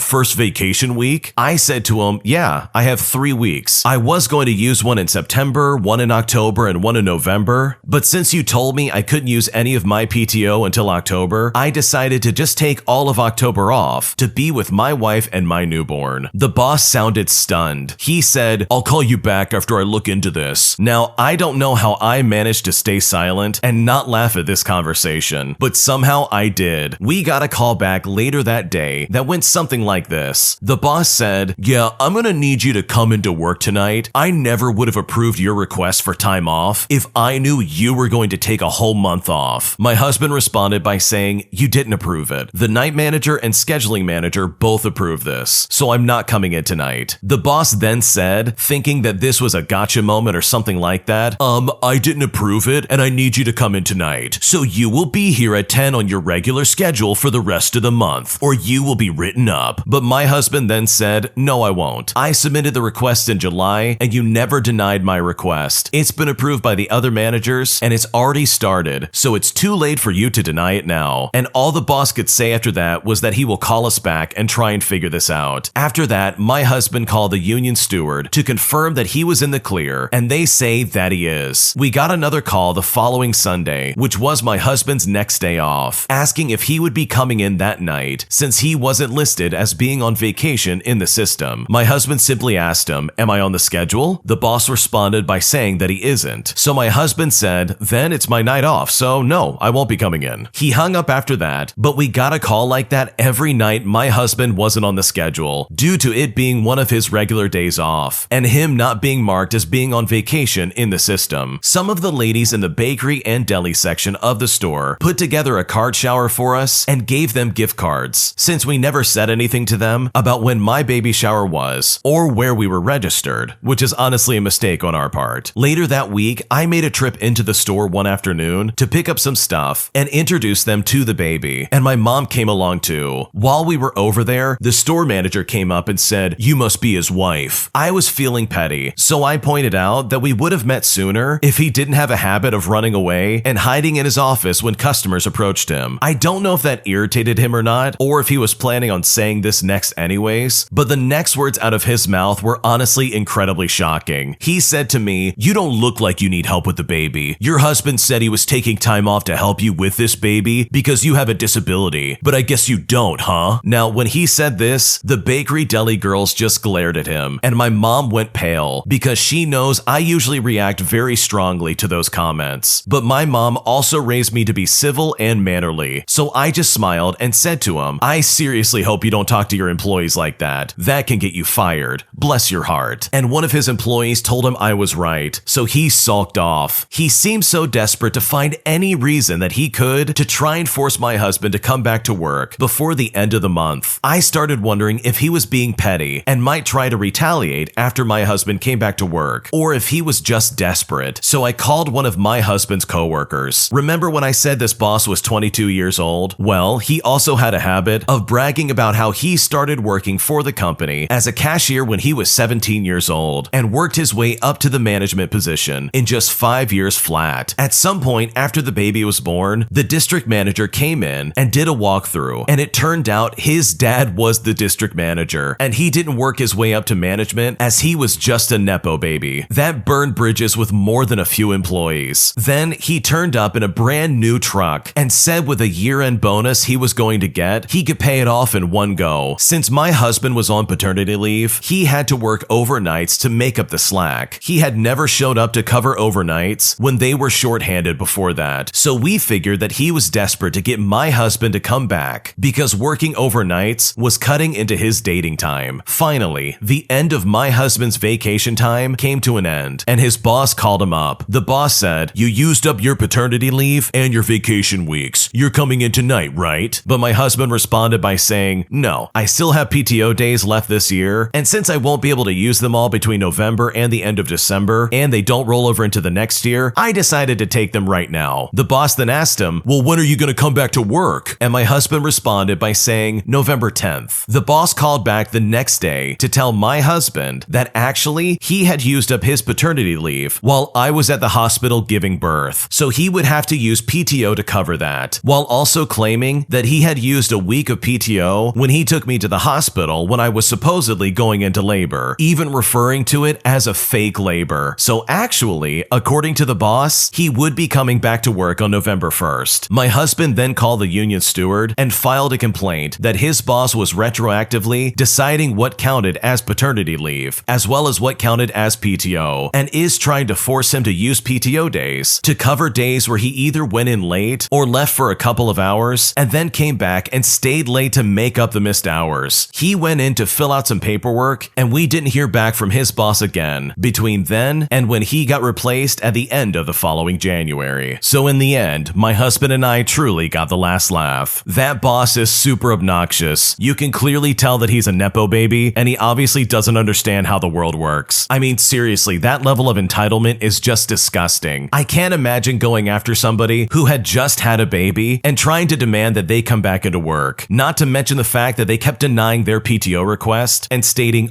no, you're not going to be able to take off PTO, not till October. So to me, it's honestly fantastic that this couple decided, you know what, we'll just take the entire month off, and there's nothing you can do about it. Because this boss was completely out of line. He was calling them incessantly and treating them terribly in the process. I mean, what kind of jerk would seriously imply that this wife was not only going through a fake labor, but also didn't have a disability or need her husband around to help take care of the baby? Like, talk about being young and incredibly stupid. But thankfully, this guy got fired, and he got replaced hopefully by someone who knows what they're doing, because this boss was super incompetent, and hopefully the original poster and their spouse never get treated like that ever again. If you like Am I the Jerk, you're probably going to love Am I the Genius. Check it out, link down below in the description. An entitled Karen rips up our packaging for our baked goods, demanding that she has the right to handpick her baked goods, despite the fact that she contaminated and destroyed many of our baked goods in the process. But I decided that I wasn't going to take that sitting down, as I got revenge and put that entitled Karen in her place. Here's what happened. So I used to work at a bakery during COVID. We had a display case installed for donuts, individual buns, and croissants, as well as a wide variety of baked goods. It was self-serve, which I thought was odd to implement during this plague times, but whatever, not Not my choice, right? It was about halfway through my shift and I was working solo. After the first hour, all the breads and such were packaged, and the rest of my shift typically consisted of standing around to help customers and restock the shelves. I had to use the washroom, so I put up a small sign saying that I'll be back shortly. 2 minutes after I left, I was paged back to the bakery. I finished up what I was doing, washed up, and headed back to my station. There was an angry-looking lady there, and she was using her bare hands to tear apart a 12-pack of dinner rolls and take the ones that she wanted, while shoving the rest into the display case. Immediately, I asked her what she was doing, and she said to me, "I've been waiting here for 10 minutes, and nobody came, so I decided to just help myself. I needed 5 dinner rolls, and there were only 4 in the case." Now, I was honestly over being polite to customers like this, as I worked in a rich neighborhood, and there was a high amount of Karen-type folks. Usually, I was made to give them whatever they wanted, but unfortunately for this Karen, I unleashed years worth of suppressed customer service torment directly upon her. I looked at her and said, "I'm sorry you had to wait. However, I was here less than 5 minutes ago, and I know you're lying, or at least completely exaggerating. Furthermore, if you had waited 20 minutes, it doesn't give you the right to start tearing into packages that you haven't paid for with your bare hands. You just simply can't do that. Do you understand now I have to throw away everything in the display case simply because you contaminated it? Not to mention that you can't just rip open a sealed labeled package and pick out the ones that you want. You're lucky that we don't charge you for everything you touched that now has to be thrown out." Her face was red, and she started to argue back at me. I cut her off and said, "Seriously?" And she looked incredibly embarrassed and still very angry. Now, rather than saying anything else, she took her bag of buns and headed straight to the cash register. Now, this was the only time I have ever had the satisfying interaction of putting a Karen in her place. Every other time, they either got free things, steep discounts, or some other ridiculous accommodation. I was a bit nervous that she might go speak to my store manager and that I might be reprimanded for my attitude, but thankfully nothing else came of it. I later told the bakery manager, and thankfully she seemed to get a kick out of it too. But it's moments like that that I still remember fondly, even though I no longer work in the service industry. The original poster is seriously my hero. They did something that all of us who have worked customer service wish that we could do at some point. Put an entitled Karen in their place. I mean, seriously, what was this Karen thinking? She was legitimately opening up all these packages and hand selecting all the buns that she wanted. Like, that is seriously an entirely different level of entitlement that you don't get to see very often. Not to mention that that is incredibly gross, and it's really relieving to know that the original poster threw out all the contaminated food. I mean, who knows where that lady's hands have been, and she's jamming it inside these baked goods just so she can pick out what she wants? I mean, honestly, who does that? That's incredibly weird. The original poster went on to explain that there are even gloves that are available for customers if they do just so happen to handle food when they're self-serving themselves. So good for this original poster for putting this Karen in her place, because her attitude and demeanor was completely unacceptable. And in my opinion, this original poster absolutely did the right thing. My coworker seems like he's hitting rock bottom and having a mental breakdown, and I honestly don't know what to do. So I've known Jim for about 7 years now, on and off. A little over a year ago, I was put on a small team with him and another guy to manage a work project. We all live across the country, but we're still friends even though we work remotely. I wouldn't say we're close friends, but I would not mind hanging out with these guys someday. He moved out of nowhere across the country from California to Texas, then suddenly announced that his wife was divorcing him and taking the 2 kids. Around this time at work, he would begin to act kind of strange. He started talking about very intimate details about his life, especially when it wasn't very appropriate, or trailing off into long tangents out of nowhere. One that stands out to me was trailing off in a meeting with some employees under us. He went off, saying something like, "You guys have always worked with me and been patient with me, unlike my ex-wife, who never did, and it means the world to me, honestly," or something to that effect. Just about this time, there was a tornado, and he suddenly didn't have any internet or power for a few days, so nobody heard from him. When he finally got to a new temporary location and started to clock in for work again, he was acting incredibly erratic, almost in a scary way. He would go on these long tangents. He had an idea for a database to keep important files, but anytime I asked if he had started making it, he literally hadn't even started it yet. This escalated to the point where he was on a Zoom call with us, pacing back and forth, ranting and raving about everything and anything. Anytime we tried to bring up work-related topics, he would tell us not to worry about it and swear up and down that he could use crypto to finance the future, and kept ranting and raving about about it. I'm 99% sure he never bought any, but who knows, he was all over the place. He would ask us for money, and then no matter what we said, he would start talking about how with crypto, he could run some type of TikTok hype house, and finally save us from all the 9-to-5 ridiculousness. None of it connected to anything, or made any sense whatsoever. He wants to have me on his new company as a finance manager. Anytime we would ask him what kind of company he wanted to start, or what this was all about, he would berate us for not thinking big enough, but never give us any sort of specifics beyond the same 10 to 15 buzzwords. Come Friday, Ted and I compared notes, and it occurred to us that Jim had done effectively no work all week, and had asked each of us to do all of his stuff for him independently. The handful of things he did trickled off through the past few weeks, so slowly that we hadn't even noticed. This got to the point where we spent our last hours clocked in Friday literally begging him to put a report together. Ted and I clocked out with Jim swearing he would take care of it immediately, or we can put in a request to terminate him on Monday. But I'm 99% sure that report never got done. This morning, I woke up to an absolute essay of messages, 20 some odd messages about how he wants to reorganize his life and bring us all into his new world order, with all of this being relayed at 4 in the morning. Sometime during all this, he told me some very intimate details about his personal life that I would rather not share here, but most pressingly, it sounds like his wife won all their friends in the divorce. I genuinely don't know if this is latent undiagnosed mental illness, or if he's on some kind of substance and having a mental break from the world's worst midlife crisis, but it sounds like nobody is even around to check up on him. I know for a fact that this guy has chronic sleep problems, both narcolepsy and insomnia. Whatever the cause, I'm genuinely worried about him, and I'm worried that he's gonna lose his job and end up homeless out of his delusions of grandeur come Monday. What can I do for this guy? Who on earth can I even reach out to? What should I do? This is a really tough one because honestly, from my perspective, I don't know if there's anything you can do. You can certainly report him to HR, and you can try and reach out in that way. Maybe they can have some kind of intervention or some kind of wellness check. I mean, they do know his address, but you on your end as an employee, seriously, there's not much you can do. And I think you're right. I think he is having some kind of mental breakdown because literally his entire life has fallen apart at the seams. And it really seems like his life is out of control. So hopefully things work out for this guy, because from the sounds of it, it really does sound like he's going through a hard time. And I completely agree with you. If he doesn't get his act together, or at least take some kind of sick days to get himself checked out, I honestly don't see him working there for very long very soon. My entitled parents accuse me of stealing my sister's class ring, stating that I stole it because I was jealous and that I was bitter because my sister always looked better than I did. And despite the fact that there's no way I could have possibly stolen the ring, they still to this day bring this up and try and hold this against me. Here's what happened. So this story is another of many times where I wasn't the source of the problem, but was blamed for theft. And our parents always bring it up to throw it back in my face as if it's going to magically make it reappear out of thin air. Now, I'm sure that most schools in the USA has done this, where the students are allowed to have what's called a class ring. My middle and high school had this, and I really wanted one because one of my classmates were getting one. But since I'm not into the super fancy ones, I picked the most simple looking one, which I found out was actually the men's ring, or what my moms call the boring rings. Needless to say, my parents refused to let me get one because I didn't know anything about style, and she refused to let me get the man's ring despite it being fairly cheap. But when my younger sister Molly asked for one, they said to her, "Okay, which one would you like, sweetie?" Molly then proceeded to pick out the most expensive one, and her parents were okay with it, filled out the order form, and handed her the check, and she was so happy about it. But I was upset, and I called out our parents about letting Molly get a ring but not me. And this was during a time where I wasn't working yet, so I couldn't pay for my own things. My parents just claimed that I'm jealous about how Molly has more fashionable of a touch than me and knows how to pick out good rings. So that's when I reminded them that they told me to pick something cheap because they couldn't afford something very expensive. So I did just that, and I picked out something cheap, only for them to tell me no, it's too manly and boring. They claim they never said that, and again, claimed that I was jealous of Molly. Well, weeks went by, and the day when the rings arrived, everyone who placed an order was called to go pick up their rings. Molly was happily waving her ring around and basically mocking me about it with a smug look on her face. Fast forward, and literally the next day, the ring disappeared, and Molly frantically searched for it. Before telling our parents that her ring disappeared, they immediately came up to me and actually demanded that I hand back the ring over to Molly. Confused, I tell her I had no clue where Molly's class ring was and that I didn't touch it, but my parents simply did not believe me, as they went to such extreme lengths to basically interrogate me and blame me for stealing a ring that was my sister's, that it honestly absolutely blew my mind. So like I said, they didn't believe me, and they literally spent hours interrogating me to get me to break and hand over the ring, while I kept telling them that I hadn't taken the ring. I mean, I didn't even see it from when Molly got her ring up until she lost it. Molly wasn't even home yet and was off doing something who knows where, and I was home the entire time focusing my complete attention on homework and studying for school. And yet here is our parents chewing me out simply because Molly claimed that I most likely had stolen it from her, despite us being in two different locations. It was due to this reason that I gave up on wanting pretty much anything, and whenever I had field trips, I'd either pay as much as I could out of pocket, or my grandma would secretly help me out instead, because my parents couldn't care less about my feelings, and only allowed their angel to have fun instead. Just a while ago, after Molly moved out, our parents brought up the class ring subject again, and rudely said, well, if you had just handed over the ring instead of hiding it, it wouldn't have been such a big deal. And at this point, I got incredibly mad, so much so that I practically started shouting. I said, I have never touched her ring. You seriously need to use your brain. She wasn't even home and her ring was on her the entire time. How could I have stolen it if she had it the entire time? Wake up. They then told me to watch my tone because I'm making up excuses to hide where I put her ring. And the worst part about it is that even to the current day, they still blame me for something that I never did and are constantly bringing it up just to complain to me about it. As a result, I'm definitely going to go no contact with them, but I seriously doubt they'll care about losing a daughter. Instead, they will probably be more worried about who they'll turn to when they realize they can't leech off of me anymore. How obnoxious. Those parents are absolutely out of line. The fact that they would seriously blame their daughter for stealing a ring that they physically could not have stolen and still refusing to listen to any kind of reasoning behind that is obnoxious and shows their favoritism. And that's not fair for this daughter in the slightest. So I really don't blame them for going no contact with these people because they're obviously very toxic. And it also doesn't make any sense. She really did pick out a ring that was a lot cheaper and it was something that she liked. Who cares if it was a guy ring? Like, that doesn't matter in my opinion. The original poster goes on to say that unfortunately they still live with them at the moment, but they're working on getting things sorted out so they can move out and get away from them. And that's honestly really good news to hear. I think this user's gonna be a lot happier away from these people because they've proven that they seriously don't care about them and they only see them as a paycheck as well as a punching bag when they get bored. I mean, they bring this up all the time just to try and shove it in your face. And that's not fair because you did not steal her stupid ring. Because if anything, your sister probably just lost it and she's too much of an idiot to try and admit it. So hopefully one day you're able to get away from your toxic parents because they sound like absolutely miserable people to live with, and I can only imagine how frustrating that living environment must truly be. If you like Am I the Jerk, you're probably going to love Am I the Genius. Check it out, link down below in the description. An entitled wedding party absolutely ruins my night, as they spend 7 hours getting absolutely trashed and treating the place like a playground. And in the end, they still didn't even tip me or any other server, and I'm absolutely blown away. Here's what happened. So this took place a few years ago. I was working as the banquet captain at a fine dining restaurant that also does events in Orange County. The event was a large wedding. From the very beginning of the event, there were problems. One of the first people to arrive was the DJ. He seemed nice enough, and he told me he was the cousin of the bride, and he was doing the gig as a favor. Now, that wasn't really the problem. The real problem started when another guy showed up with his equipment and thought he was going to be the DJ. When I saw him roll in with all of his stuff, I immediately started asking him what he was doing because I remembered him from other events. It turns out the bride had already booked him months in advance, and he had signed a contract for the gig. As I recall, he was due to be paid $500, not including the deposit. So before the event even started, the bride got into a screaming match with the DJ because she forgot that she booked him. It finally ended with this guy screaming that he has a contract and that he is going to sue this lady. Anyways, the event itself was booked for about 100 people, so we had 2 bartenders and 5 servers. That may seem like a weird number for a party that big, but all the booze was cash and carry, meaning that guests would have to pay it for themselves. The guests arrived and everything was cruising along fine, all the way up until after the ceremony was over, and it was time to feed the guests who were absolutely acting like animals. As soon as everyone sits down, the whole place starts reeking king of the herb, if you know what I mean. Now, this was before it was legal in California. We can get shut down if the health inspector drops in, and this place smells like Burning Man. The manager had to tell the bride and the groom that we will stop the event if they don't stop with all of this herb. Meanwhile, the wedding party is wrecked. They got to drink as much as they want, so shots of Fireball and Hennessy. The food for the party is 3 courses. Everyone, of course, gets the house salad, which is a basic mixed greens with a vinaigrette. It took almost half an hour to get the salads out because so many people had to have ranch instead. When it finally came time for the dinner to be rolled out, it took even longer. So many people had moved, we couldn't figure out where the food was supposed to go. Also, tons of meatheads completely changed their minds when they saw that there was prime rib available. Oh, can I order that instead? Or they would say something like, that's not what I ordered. It was an absolute garbage show. We ended up with dozens of extra entrees that we ended up just throwing in the trash. Also, almost every single prime rib came back because it wasn't well done enough. When it came time for dessert, they had an ice cream based item that had to be in the fridge right up until we served it. Well, the fridge broke and all of their ice cream was basically soup. It was also a hot summer that year, so the broken fridge wasn't on them, but it really did add to the misery of the whole event. Now, after all the drama, I'm ready to just get my auto gratuity and just get out of there. When I gave the couple the bill, they immediately wanted to speak to a manager. They had him remove the auto gratuity because they said they were paying in cash and wanted to leave the tip in cash as well. I know, that makes no sense. It turns out that they didn't leave any tip at all. 7 servers and bartenders worked 7 hours for these people, and they stiffed us on a $6,000 check. We did, however, make $43 each from the cash and carry tips. That night, I went home and I Googled the names of the bride and groom, and lo and behold, the first thing that comes back are a couple of mugshots. What an absolute nightmare. Imagine waiting on these people for 7 hours, and they spend thousands of dollars on the food and the event for their stupid wedding, and they not only come in there basically pre-gaming for this event, but also out of their mind under the influence the entire time, which is not fair for anybody involved, especially the servers. And to top it all off, they didn't even get tipped for the event. I mean, how vile of a human being do you have to be to act like that at such a big event? I mean, you should know better than acting that way. And you know what? In my opinion, the manager is also at fault here. There's no way I would have taken off that auto gratuity because those servers deserved every single tip, and they deserved every penny after dealing with this level of a dumpster fire that is this wedding. Because putting up with that for 7 hours is hard enough, but to also walk away without any kind of tip to show for it must be absolutely insulting. My parents treat me like absolute garbage all the time, and after a lifetime of dealing with all of their terrible treatment, as well as their absolute neglect, I have finally put my foot down and decided to cut them out of my life. Here's what happened. So I want to say first, I had a difficult childhood, but not because of them. I was a happy kid who had friends and was kind of adjusted, but we were poor, jumped across the US about twice, and my siblings and father were all disabled in different ways. But when things really started to change was when I was in high school around my junior year of school. I met a guy who became my best friend, and then eventually we dated. Now, newsflash, he was a terrible person. The relationship ended in me and my sister getting a restraining order against him, as well as both of my siblings seeing and hearing things about me they should never have been exposed to. I eventually graduated high school, even though with my grades I probably shouldn't have. Looking back, I'm pretty sure my teachers just pitied me. And then after like a month, I got diagnosed with ADHD, as well as anxiety and depression. Go figure, but I mean, who could have guessed? I get on Adderall and it all works great for maybe about 1 day. Then it fell apart into me having all-day panic attacks, vivid and extreme hallucinations, massive problems with an eating disorder, and an inability to control any emotion. It led to serious altercations with my youngest sibling over a dispute involving the dishwasher that I still to this day would do anything to reverse if I could. I don't remember that 3-month period, and I've honestly blocked out most of the memories because they were so mentally and emotionally taxing that just thinking about them makes me depressed. But at the same time, I really thought my parents were doing everything they could to help me through that time. They could have done more, but I reasoned that they were working and didn't have all the time in the world to baby me, so I should just handle this myself. Eventually, all by myself, I decided to go cold turkey and went through withdrawals that were an absolute nightmare, and they were worse than the actual medication themselves. Looking back now, I realized that the only way my parents could have been more hands-off were if they had packed their bags and moved out. They didn't talk to me about anything. They They didn't help me keep track of symptoms, and when I had altercations with my siblings, they didn't even try to protect them from me or me from myself. Now, as a 22-year-old on medication, my doctor just within the last month looked at my old records and was appalled because they started me as an 18-year-old who was very new to medications and very sensitive to them, especially when it was the dose that a grown adult will usually get for Adderall. So they did not advocate for me at all during this mentally troubling time,